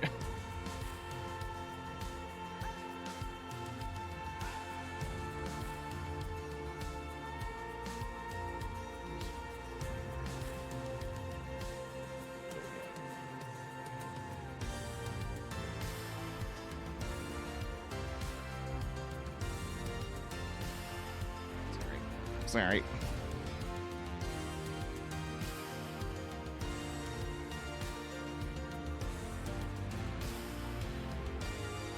it's not as I will say it's not as bad as Mannequin as a movie. It's not as bad. I want to forget that exists, even though I spoke about it for like so long. I'm trying to remember.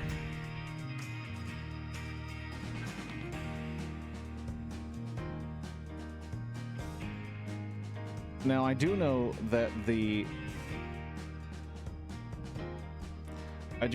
second the second what is it called? The second Weekend at Bernie's movie has to do with voodoo. I know that for sure.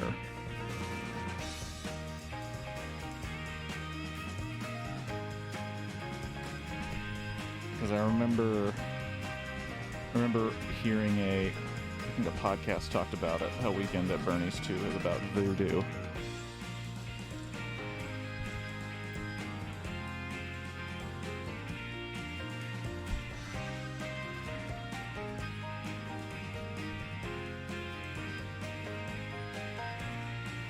But did they...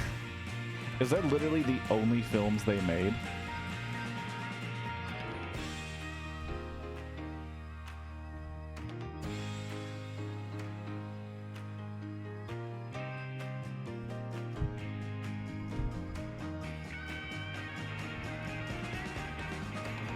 It was literally Mannequin 1 and 2 and Weekend at Bernie's.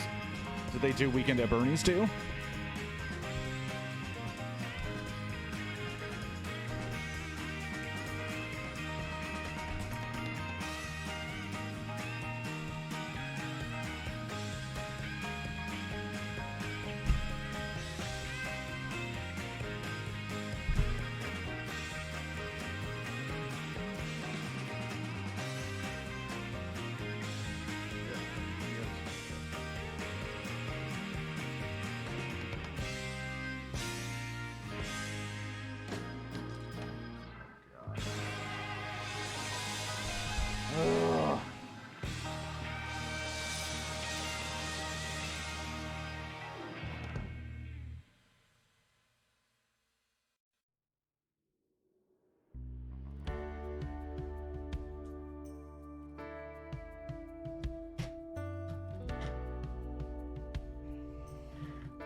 This is one of those sets that is actually pretty annoying and complicated to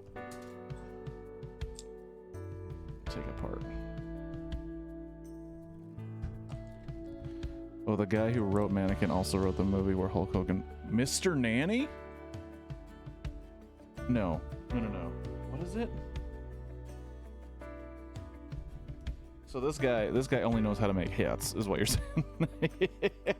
This guy only knows how to write bangers in terms of movies. Dude, the guy, no.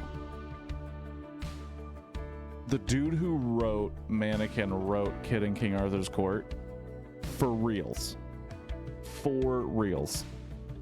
I watched that recently with my roommates. Because it came up on Disney Plus and I was like, I remember this fucking movie.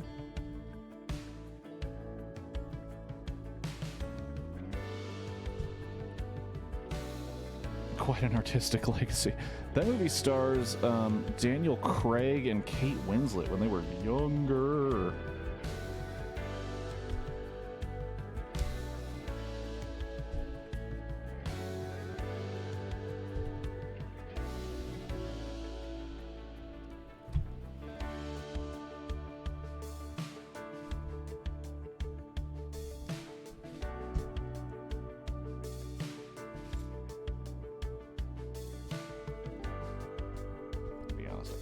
Hate how this set comes together, because it comes together very difficultly, with great difficulty, and then it's super hard to take apart without everything falling apart.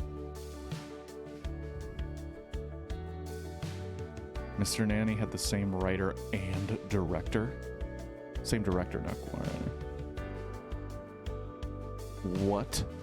My gosh. These men shaped Hollywood, guys.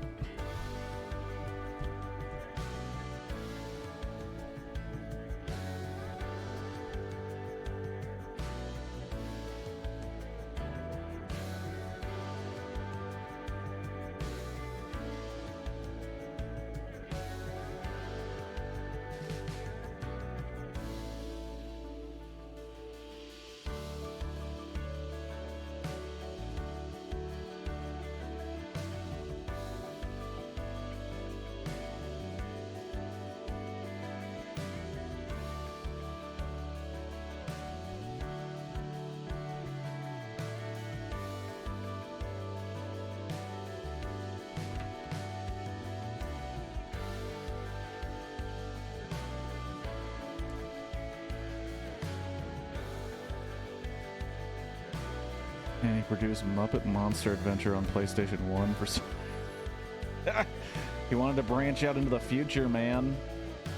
He wanted to get into video games where the money's gonna be. Look, if anyone saw the future of entertainment, it was the director of Mannequin, Mr. Nanny. Holy shit, man.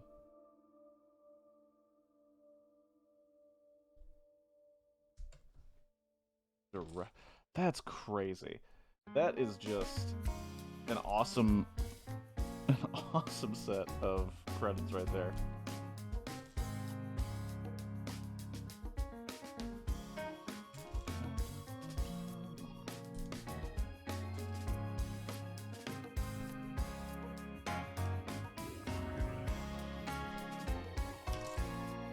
For all we know, Muppet Monster Adventure on PlayStation 1 is a great game, a certified classic.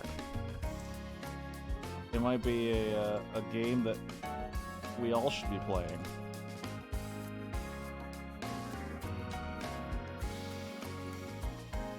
So the best 80s and 90s cinema as a whole. Think of all the happiness this man is responsible for. And it certainly was a man, because no woman would write fucking Mannequin or Mannequin 2. Holy shit. Or direct it even.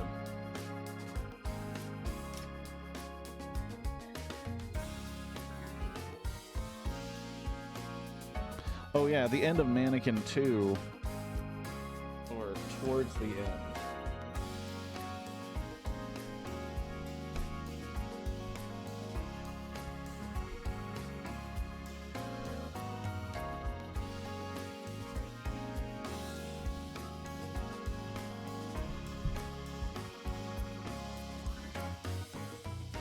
How am I supposed to do that?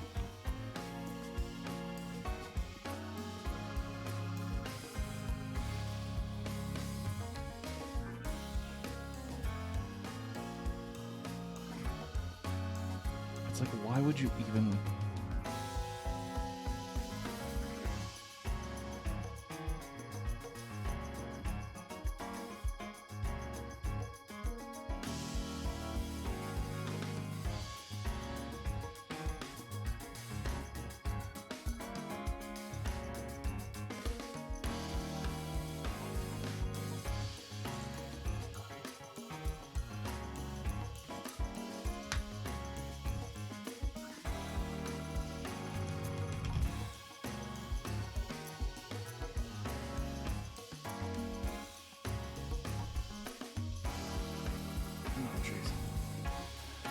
I remember seeing Cheech-only films on Comedy Central.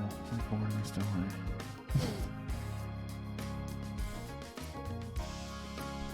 And something called Shrimp on the Barbie, where Cheech Marin goes to Australia. Yeah. AKA the movie we all wanted to see. Cheech Marin going to Australia? I mean, hell yeah. Think of the hijinks.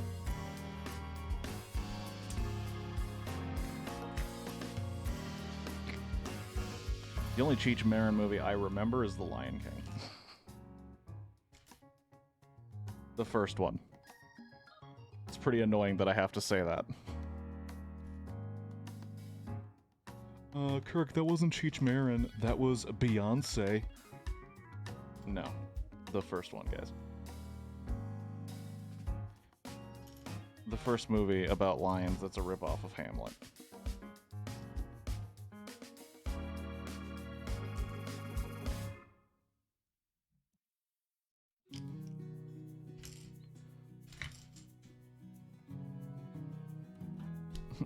You heard what I said. Disney, rip-off of Hamlet. Billy Shakes did it first. You done jocked his shit, made cartoon animals say it, but we all know. We were all there.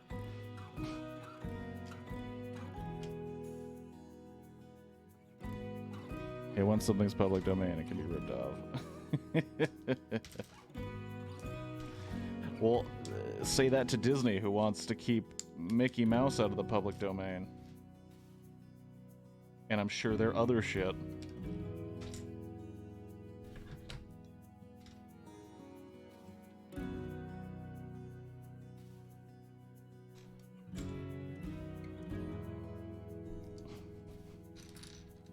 Weekend at frickin' Bernie's, man.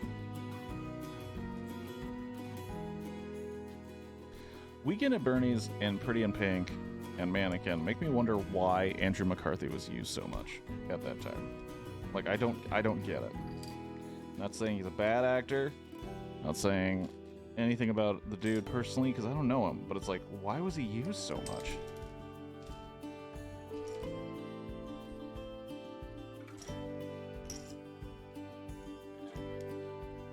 Especially like Pretty in Pink. Like, no offense to people who love Pretty in Pink, but that's not my favorite of the John Hughes canon.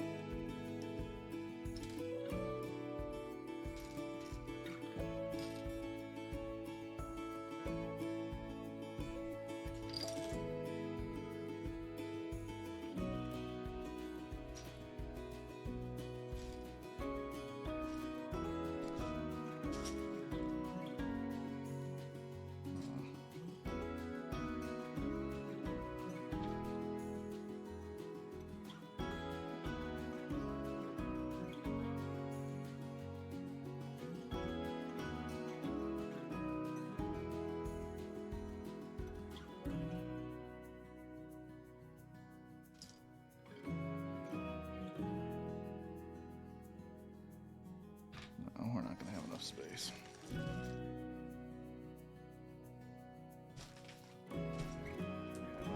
We're not gonna have enough space. Speaking of public domain,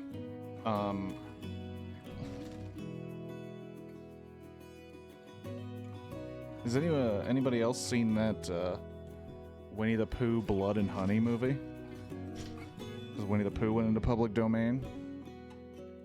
So the writer-director was like, let's make a movie in like under a month to capitalize off the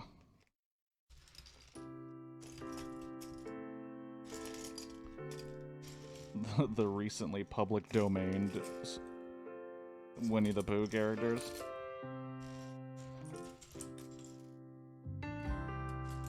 Because I will say this, as a man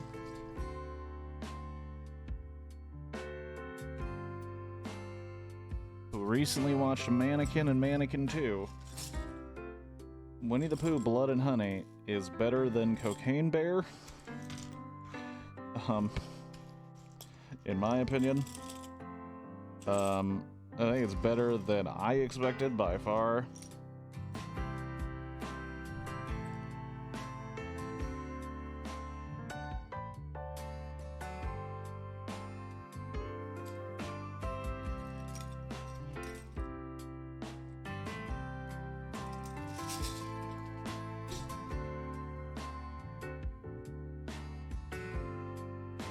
Winnie the Pooh was too big a part of my childhood for me to watch that movie. Fair. That's fair.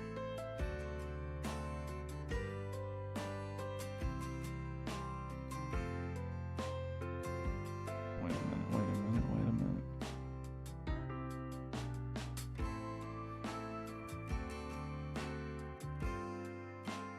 When did that come out?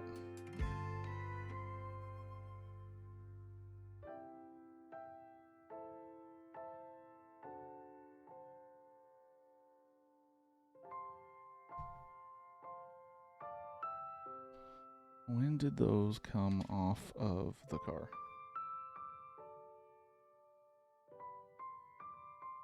What are you talking about?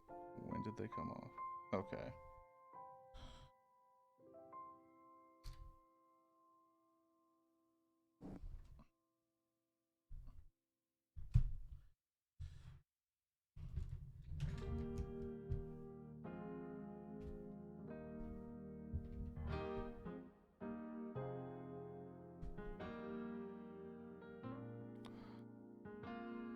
Oh yeah, and Bambi.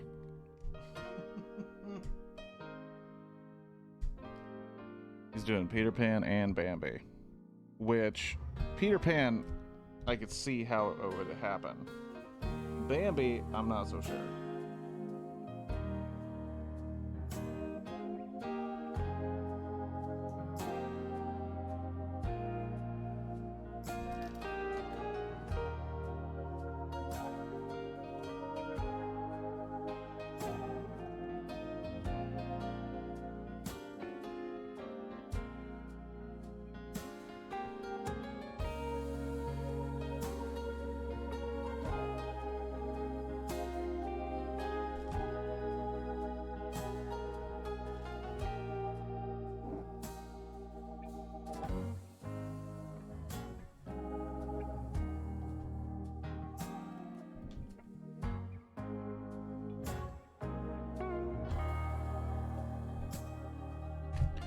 Interesting what furries have done to Bambi. I wouldn't be surprised. I did not know that furries had, I mean, it makes sense. It's not completely out of left field, but I didn't know that Bambi has felt the,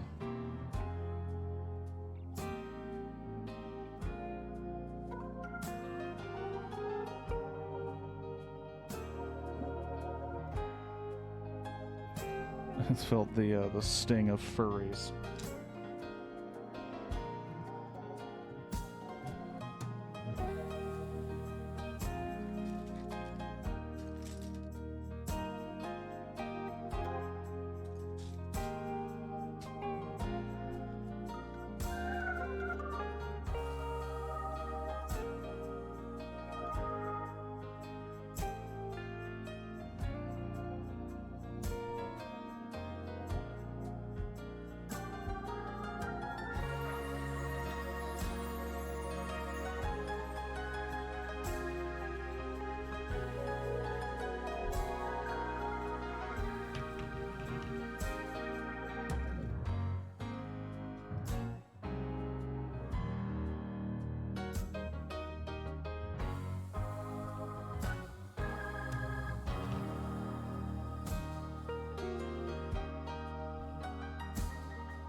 That's bag 9.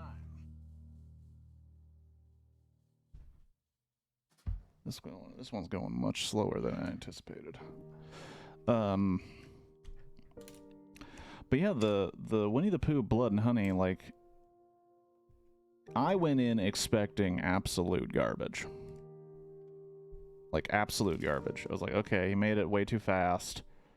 It's based on something, you know, that's literally the only reason it's the focus is because it's in the public domain. It's like a cash grab situation. And then I watched it and I was like, you know what?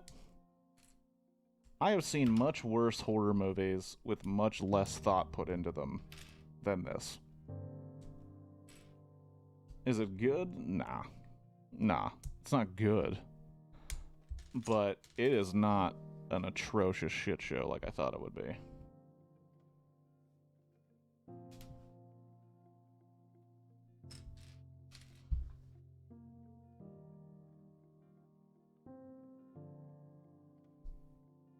I thought I read that he, like, wrote and produced it in a shocking amount of speed. Like, that's what I had seen on the interwebs, but I mean, I could be wrong.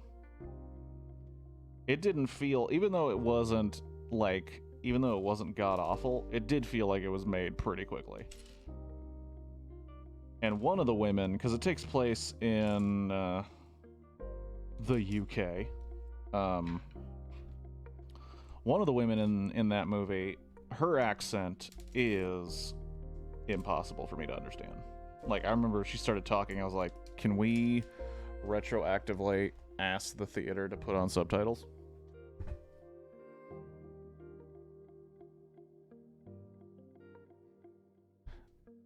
If he did, he wouldn't have made that more.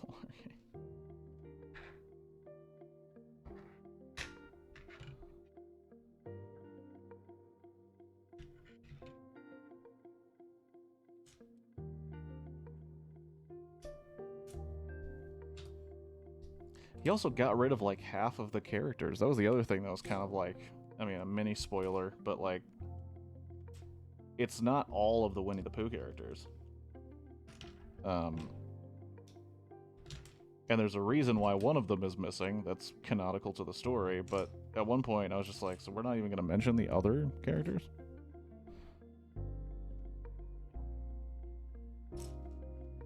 And I assumed it'd be kind of like a third act reveal. Like, oh shoot, there's more characters, but no, never happened.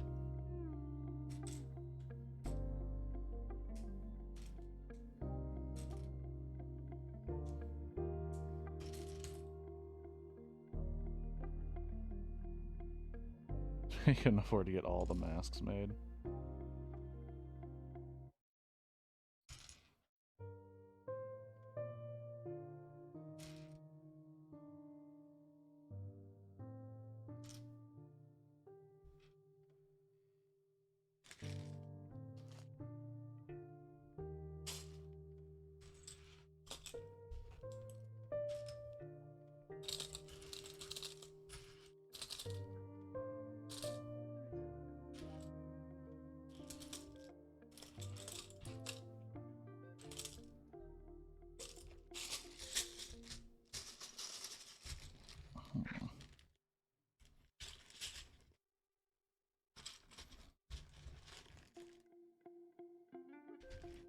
Seems like there's room in bag number 9.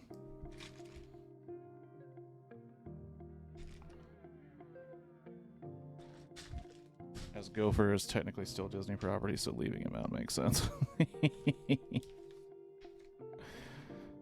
Oh boy. We're taking off the door.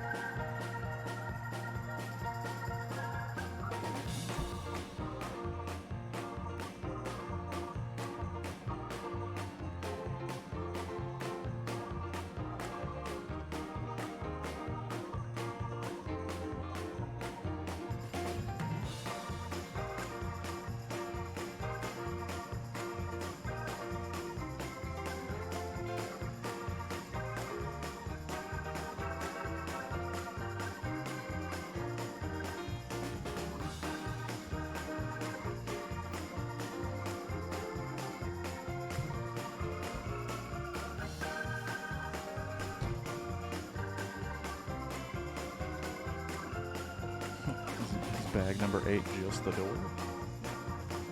No, it is not.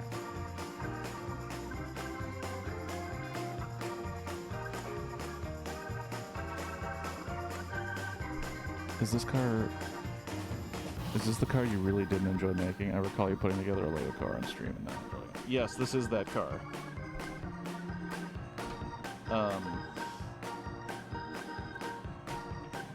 I'm in no way a Lego expert, but I will say, as someone who has built a lot of Lego sets, the way this one comes together is probably one of the least enjoyable ones I've ever made.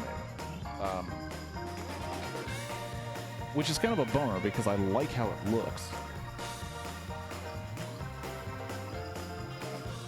Like, I really, really do like how it looks.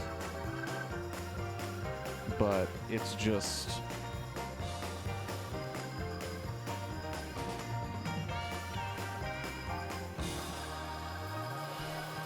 it just kind of comes together very strangely.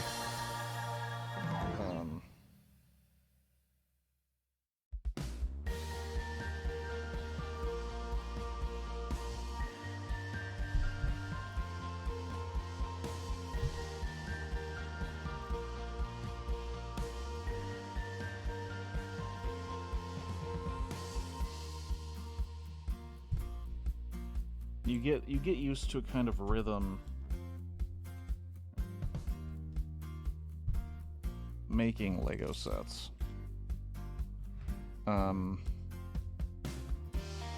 Where you kind of just get how it comes together. And this one, a lot of unintuitive shit goes into making this.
It's also the kind of set where if you don't hold it just right, if you don't move it just the right way, like lots of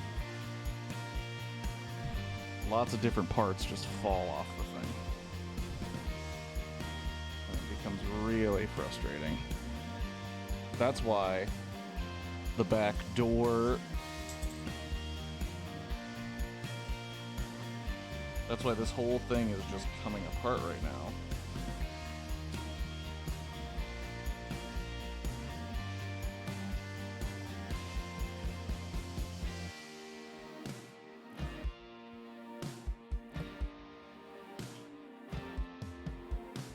Because the door is incredibly frickin' weak.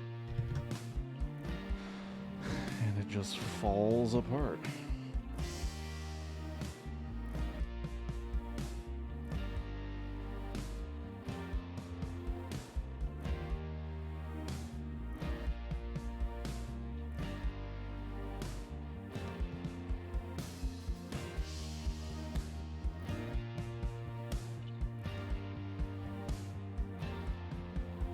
A lot of...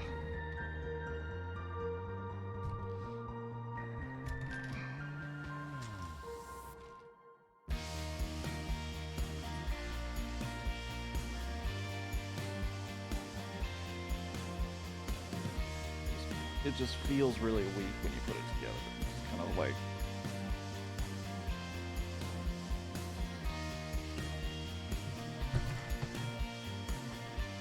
kind of the least helpful thing.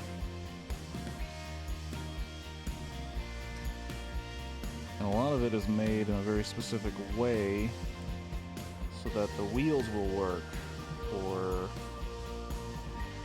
doors will open properly, but it's like,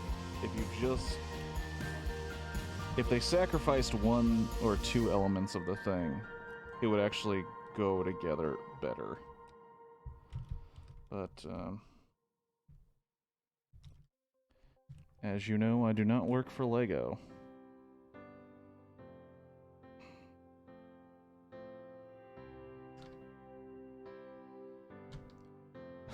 And if I did, you know, I don't know if I'd be happier, to be honest.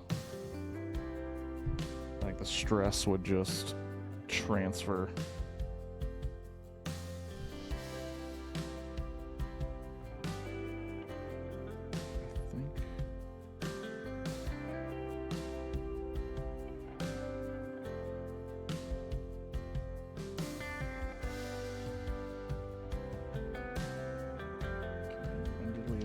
That section.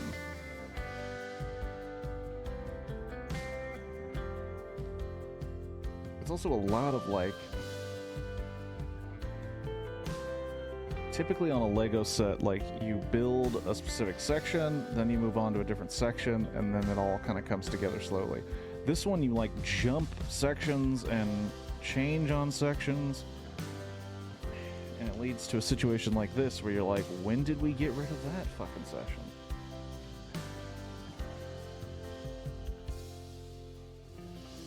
Okay, so that was a part of...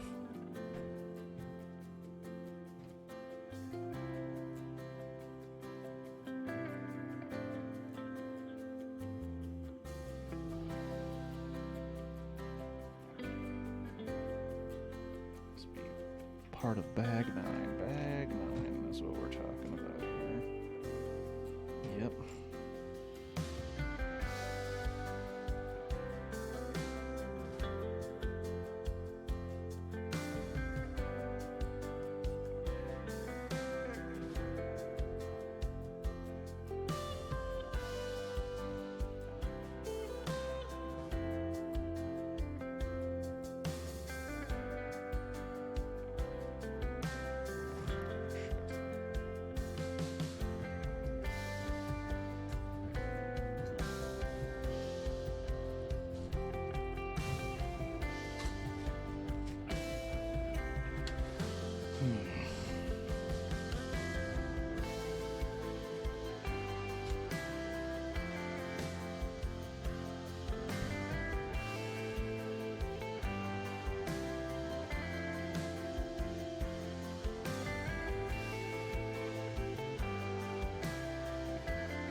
Starting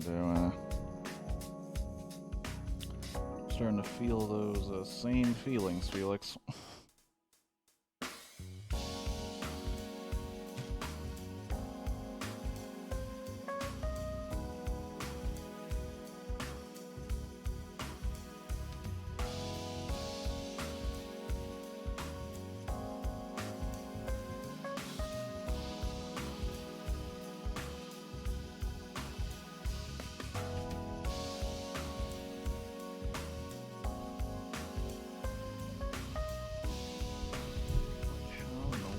Supposed to pull that out of this set.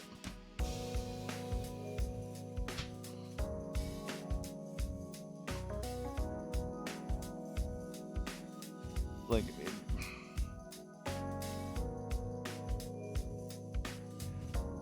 dude, I want some chicken nuggets right now.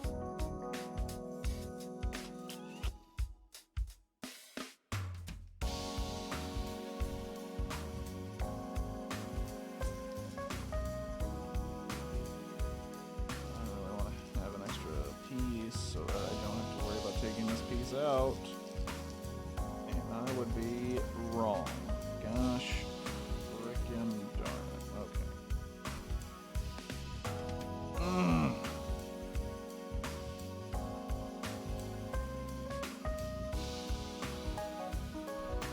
Yeah, this set really doesn't.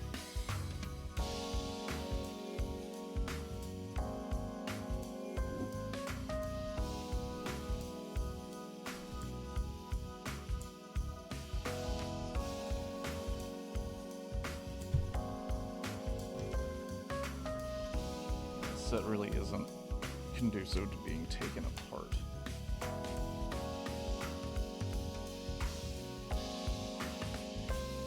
When did that come out? There's like whole sections where it's just like randomly I don't notice.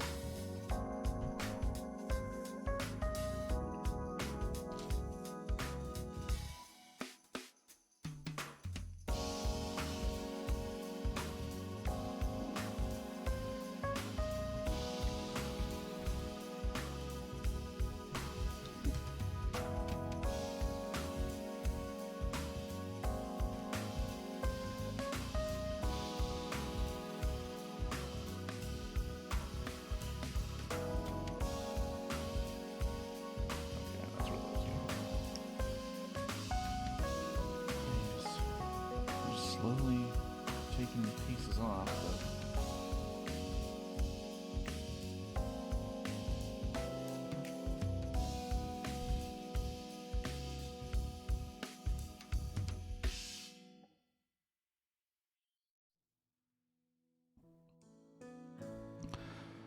it's 11 in the morning and I don't think they're serving lunch yet at fast food places. Are you kidding?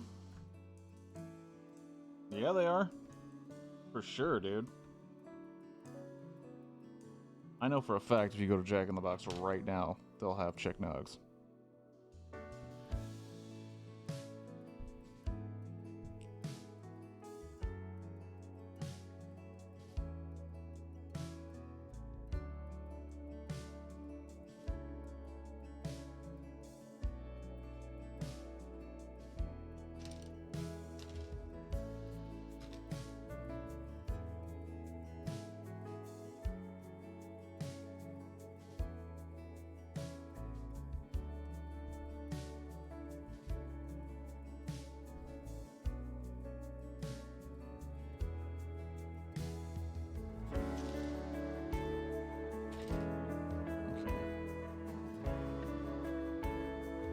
Does that look like how it's supposed to in the photo before I put it down and take apart a bunch of shit?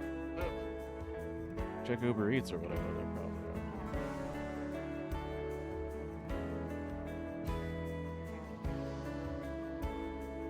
are. Oh boy. I don't know what I'm going to be eating after the stream, but I know it's going to be something, because I did not eat breakfast. I'm gonna be hungry.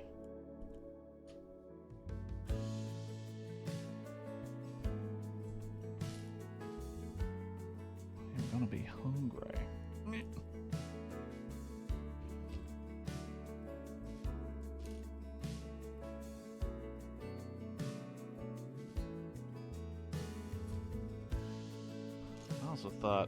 somehow thought I'd be able to take this whole thing apart in a stream, and that is so not true. That's not even close to true. But we did have a whole lot of mannequin to talk about. I maybe could have gotten halfway if I did not watch Mannequin yesterday. Hey, you live and you learn. The lesson is, do not watch Mannequin the night before a stream where you want to take apart the Lego set. You won't get to it in time. Yeah.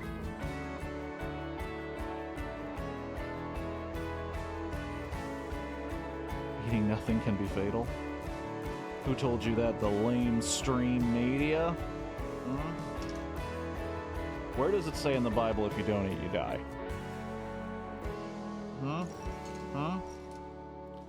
Those are my studies.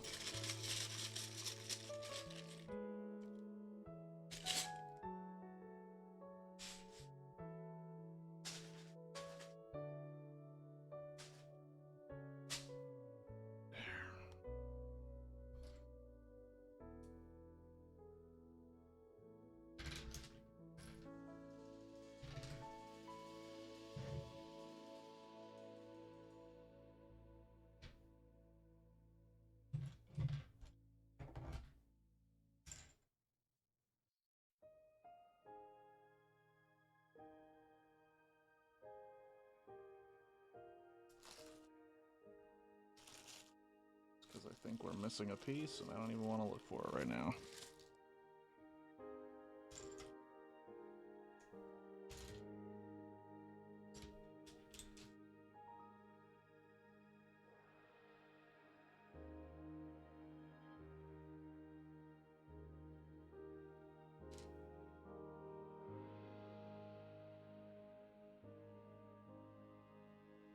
I'm feeling Panda Express. Feeling like just pounds of too sugary fake Chinese cuisine. I also got an email from them recently. That's right. I'm on an email list with Panda Express. My life is excellent. And the email was letting me know, hey, do you want to try our orange chicken sandwich? And it literally showed that Panda Express is going to start selling orange chicken sandwiches. And it's like, why don't you just, like, what are you doing? You're like 4 steps away from just making Kentucky Fried Chicken level shit.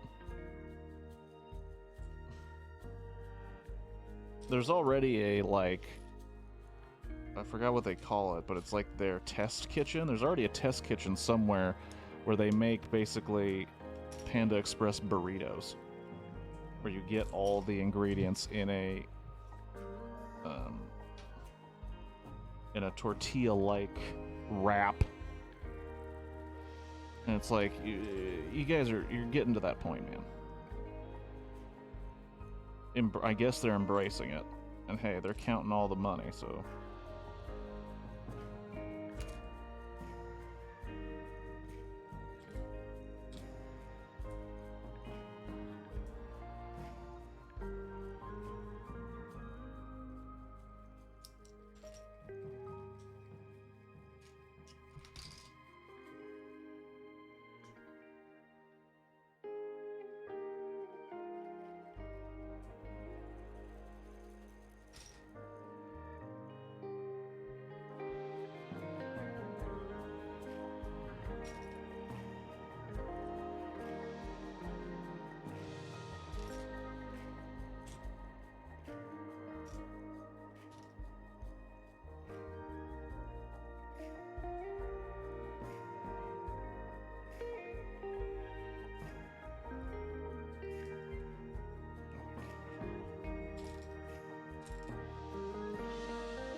It's also true, if you remember, Felix, when I was building this last time,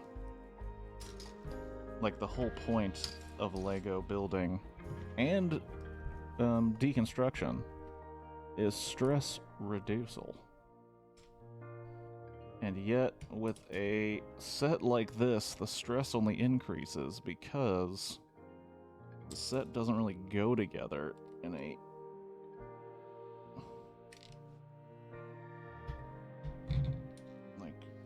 understandable way.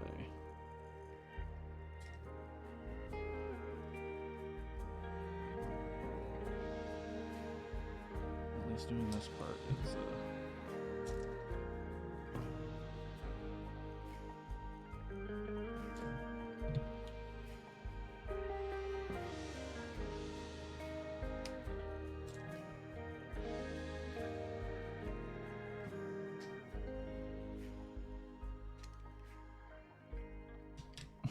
that is bad Lego.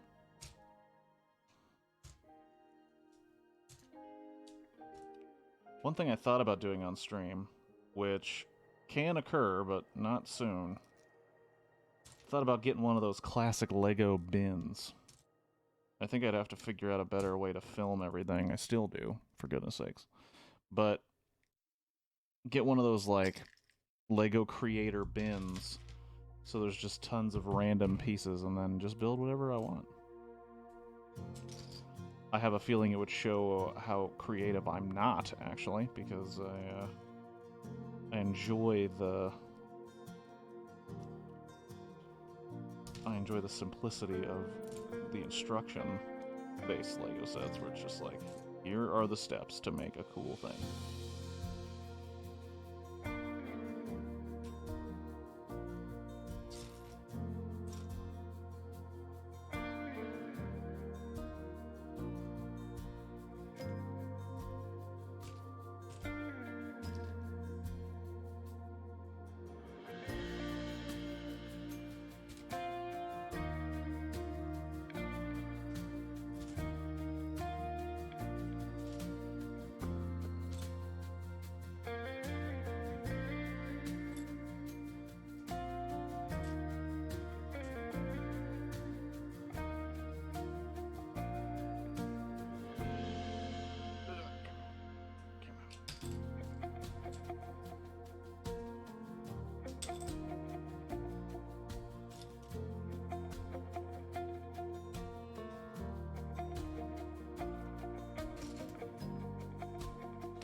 I've talked about it before, but the song sounds a little bit like the Princess Bride song.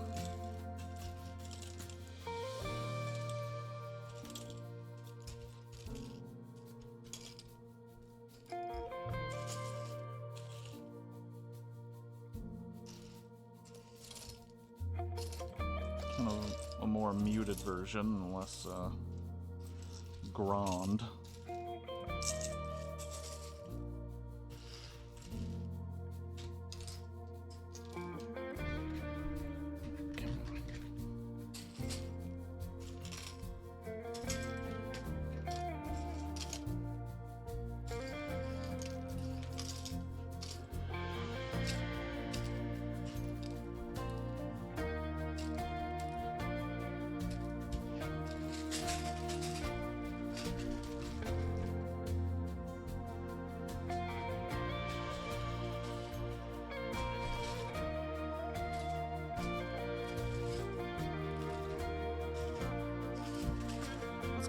Let's go for broke.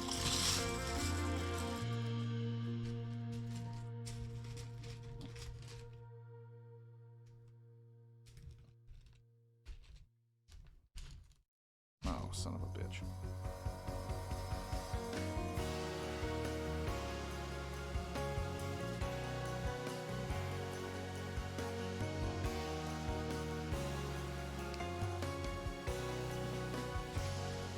To the brim.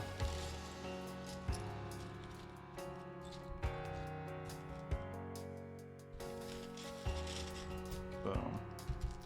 Saving on bags. Saving on bags.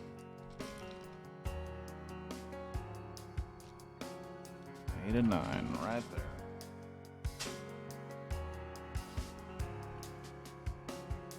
Alright, let's go for 7. Oh, sweet.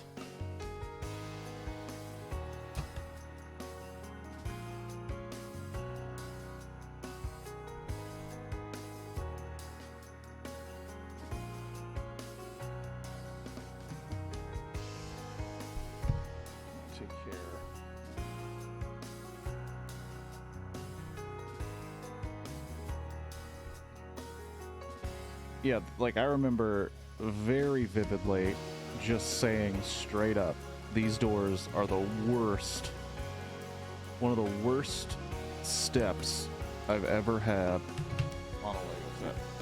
Ever. These freaking back doors, dude. Like I could... Oh my gosh. I don't think I've ever been more frustrated with the way these doors come together.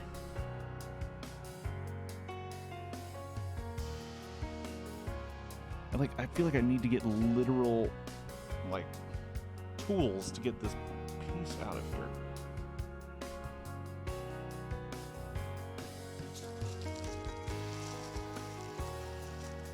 And do they give you more than 2 of them in case that happens? No, they don't.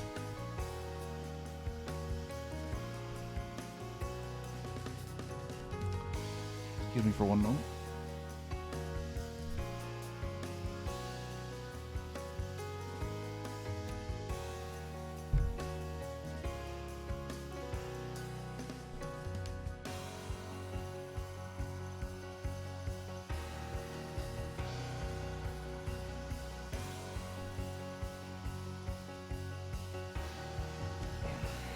Grab a little multi-tool here.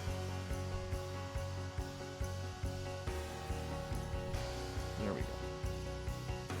Since we're here,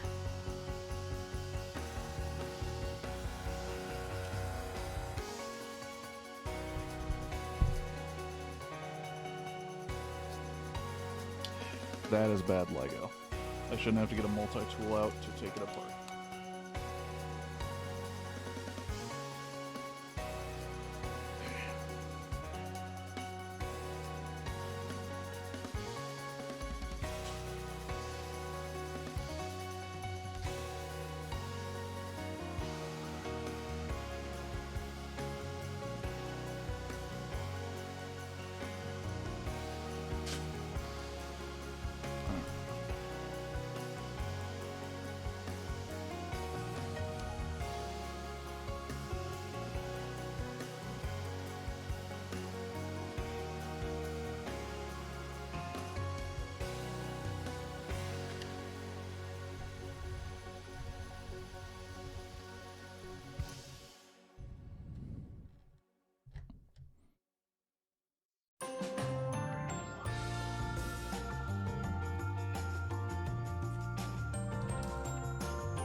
And then this stupid fucking thing. I remember this piece of shit.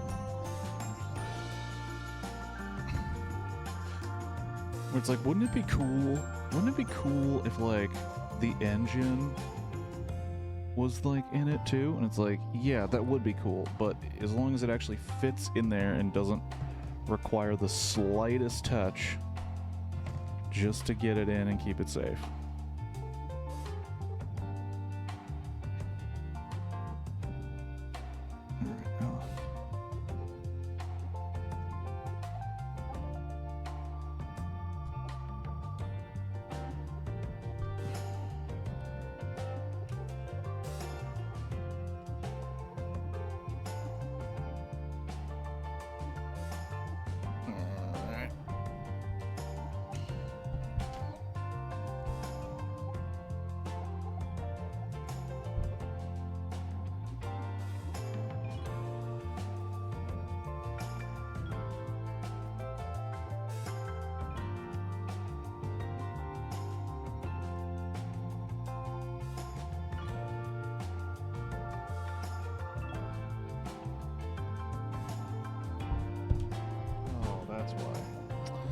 I'm a dummy. There it is. Just gonna stop moving around. Okay. Alright.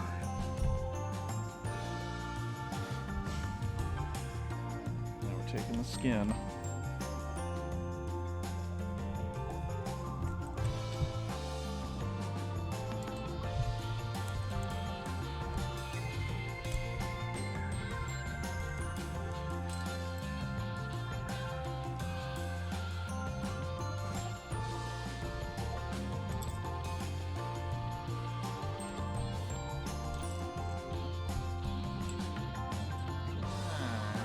Damn it.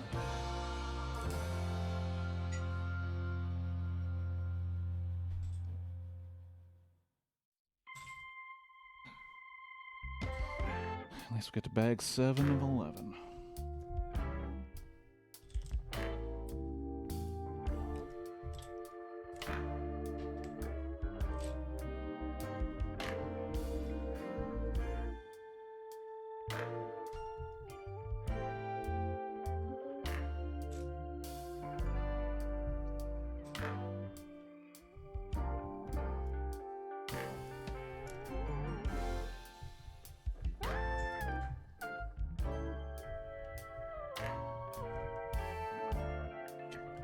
Come on.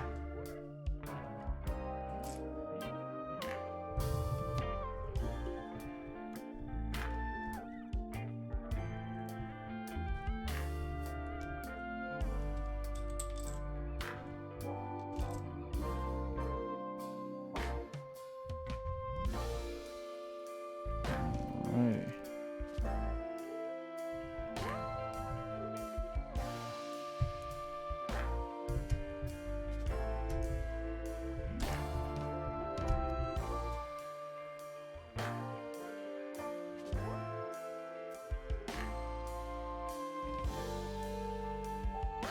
Thank God. I was like, I'm getting rid of these things, and he hasn't told me to get rid of them yet, but it's easier to do it this way, and then go back for the other pieces.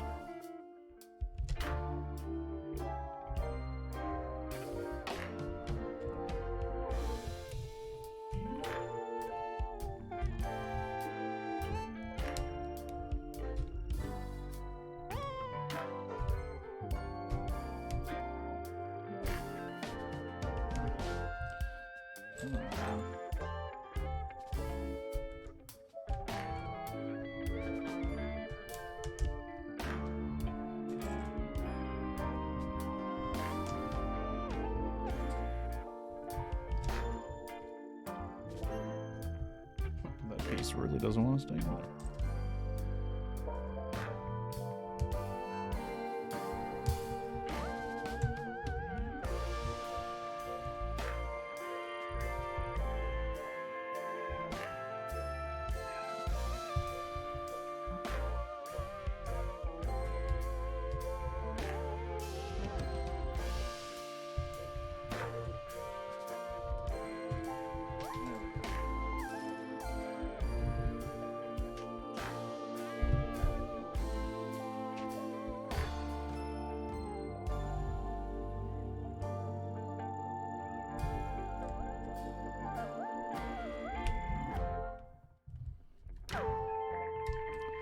This movie is a little more baby making than churchy, but you know.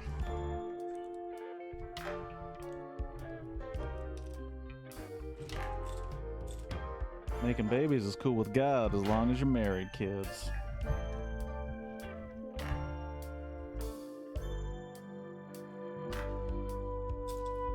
Unless you want to include all those other times in the Bible where it 100% happens. But, you know, whatever.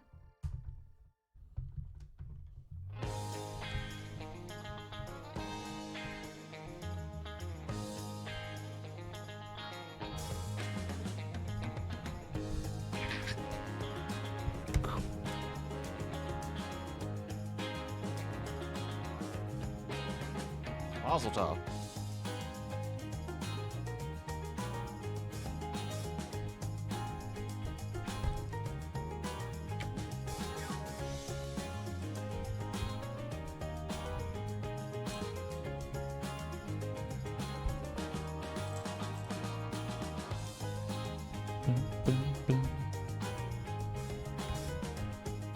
Come on. We got pieces flying.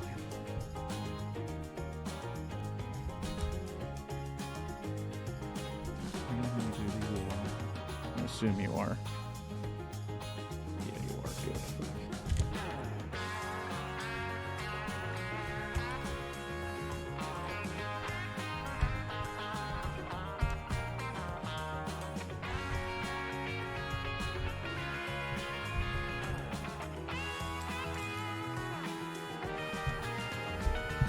Boom.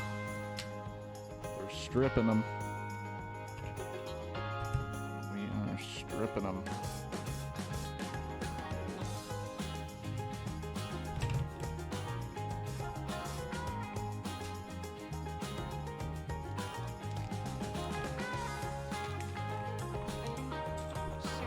Sure, we might be able to fit 6 of them.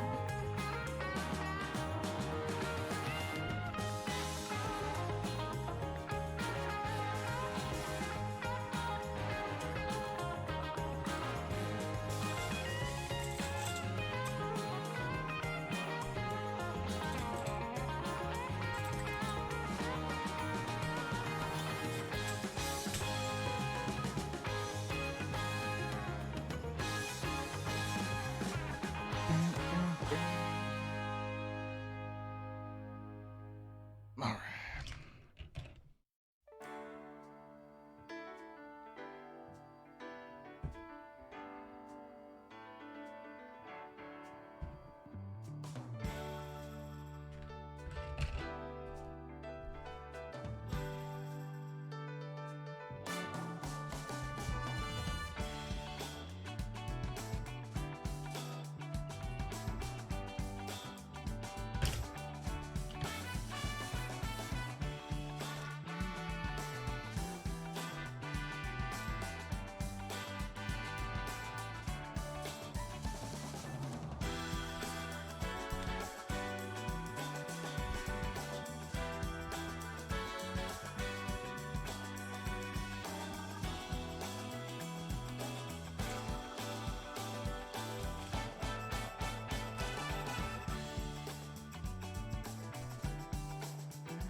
Alrighty.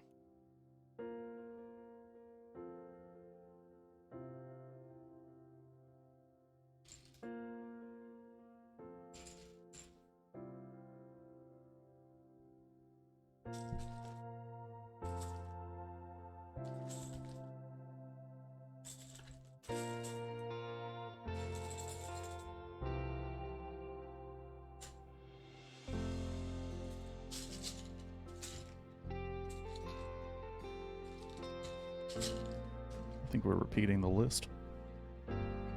The playlist, that is. Then again, I honestly can't tell. A lot of this stuff sounds pretty much the same.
I had 3 different opportunities to save that from the floor. 3 different ones. Just wanted to say that out loud. 3 different opportunities.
I remember this falling apart way too easily too.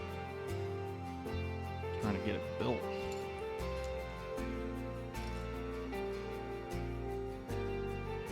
How ironic, because now I want you to fall apart.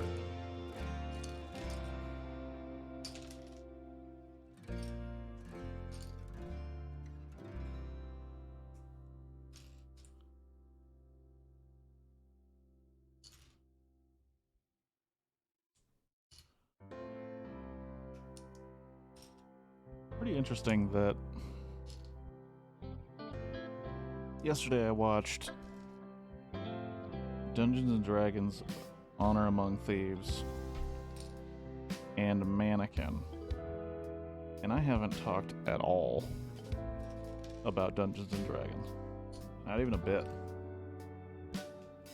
And I played Dungeons and Dragons. And I enjoyed myself.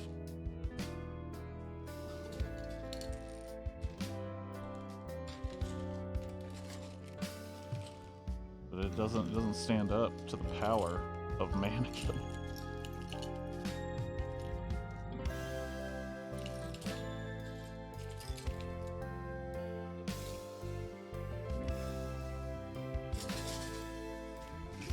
Oh yeah.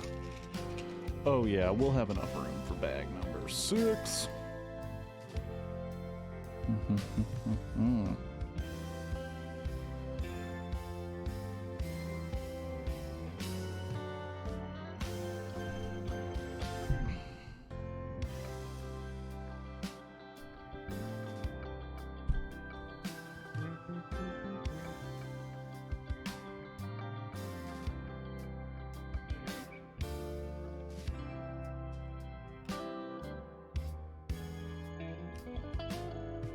Obviously, this is not supposed to come with it. Oh, no,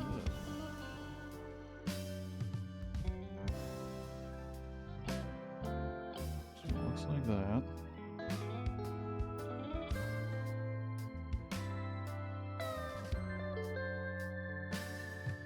Alright.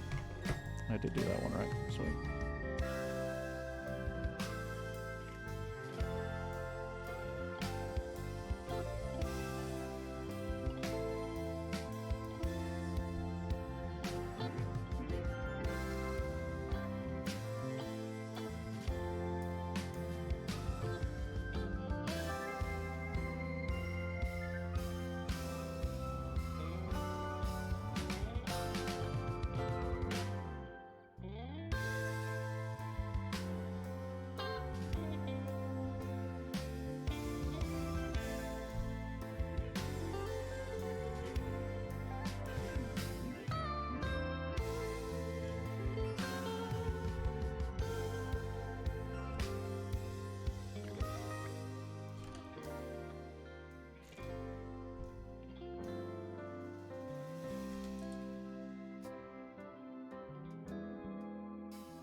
Holy shit, okay. I'm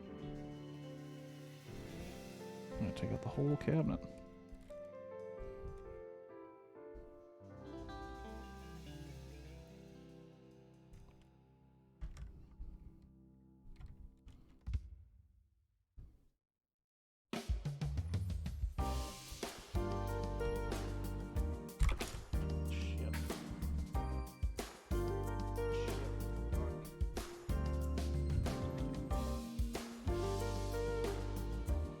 Okay.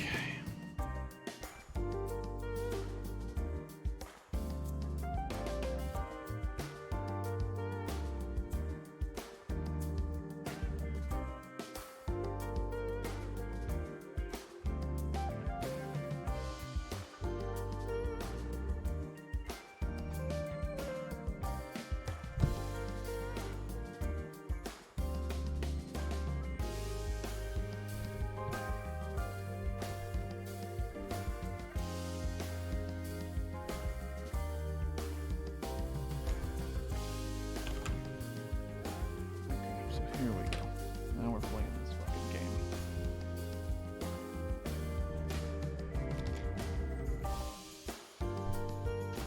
We're playing this game. You had the opportunity to come quietly, but you decided to do it this way. So here we go.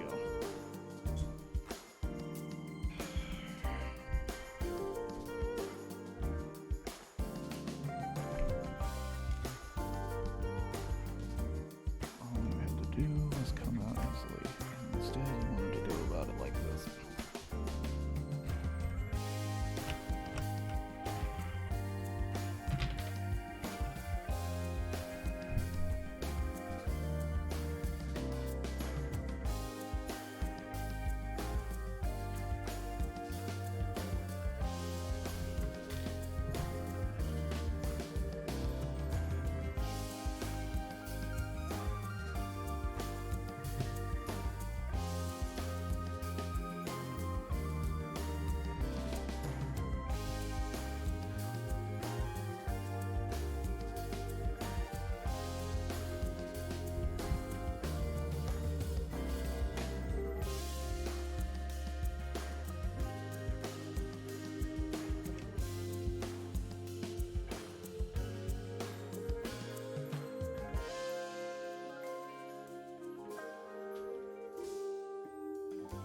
Just need to see how it looked inside before.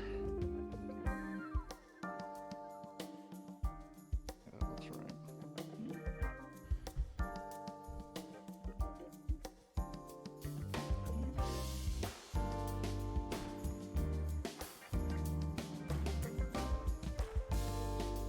Bag freaking 6. Very cool part of the set being the fridge and gas and kettle and pretty cool, but unfortunately the thing that is not so cool doesn't come out easily.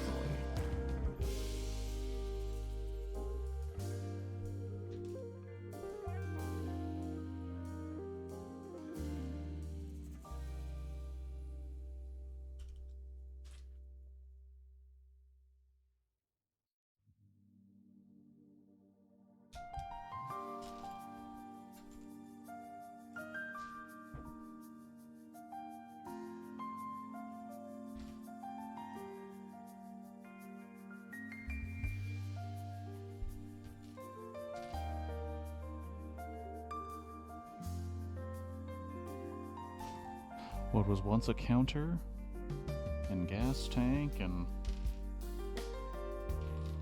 food and fridge now just becomes a pile of Lego bricks. The deconstruction of the Volkswagen camper van.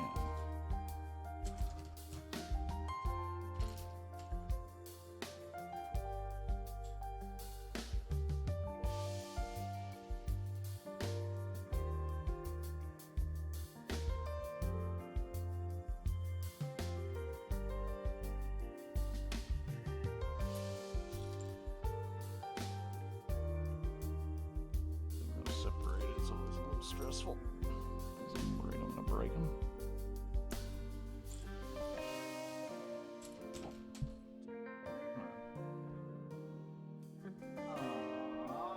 Come on, dude.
Thick bricks in bag 6. Thick bricks in bag 6.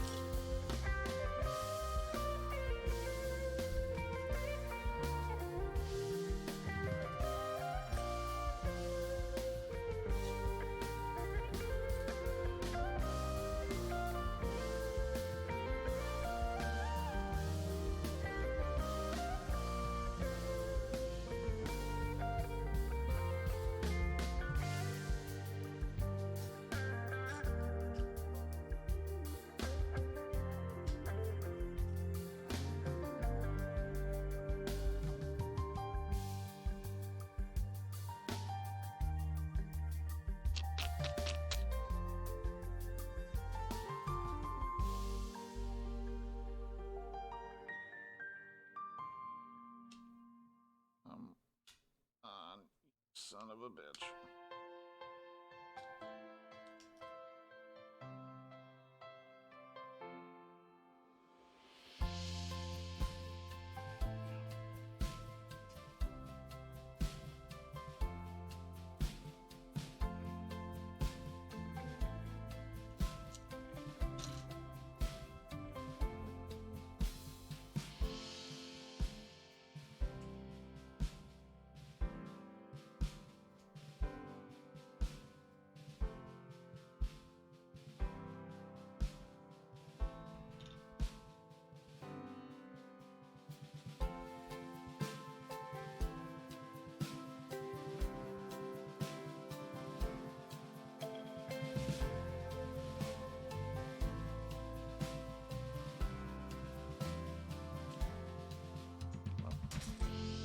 That's not coming apart.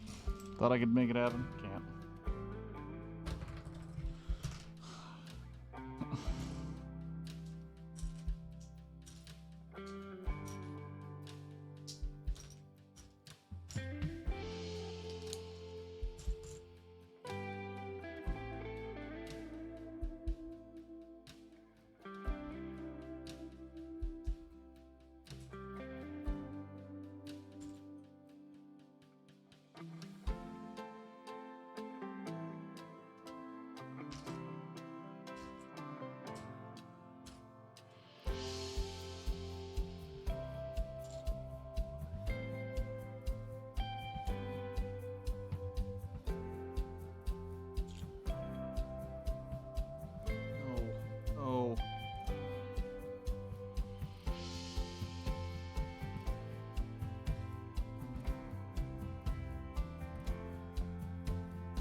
Literally.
Bag 6 and 7. Halfway.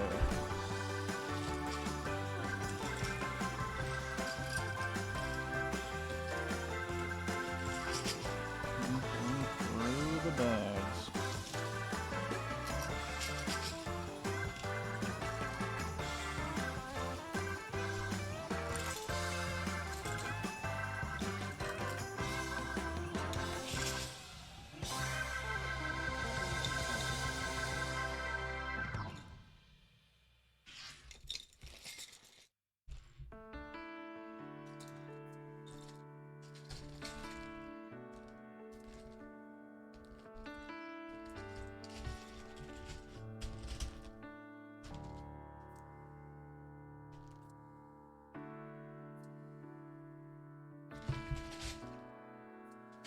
Alright. 6 and 7. Alrighty. Well, if anyone's still here. Thank you for hanging out and talking mannequin and watching me take apart a Lego set. I appreciate it. Hopefully I will see you tomorrow in the evening of Pacific time to watch a I got another sci-fi horror film that looks like it's going to be pretty dope for Monday lined up, so I hope you can attend. Next Sunday will be more Lego Deconstruction, but I think I'm going to take care of the rest of this today because it bothers the bejesus out of me that it's half unbuilt. So it'll probably be something else. But thank you for coming by and hanging out, and I hope you have a good rest of your Sunday. And if you celebrate Memorial Weekend in America, I hope you have a good rest of that. And I will see you for a Monday. Maybe I'll see you for Monday. Maybe after all this mannequin talk, you guys will never see me again because you hate it. But enjoy your chicken nugget squirtle, and have a good one, everybody. Enjoy the rest of your day, and peace.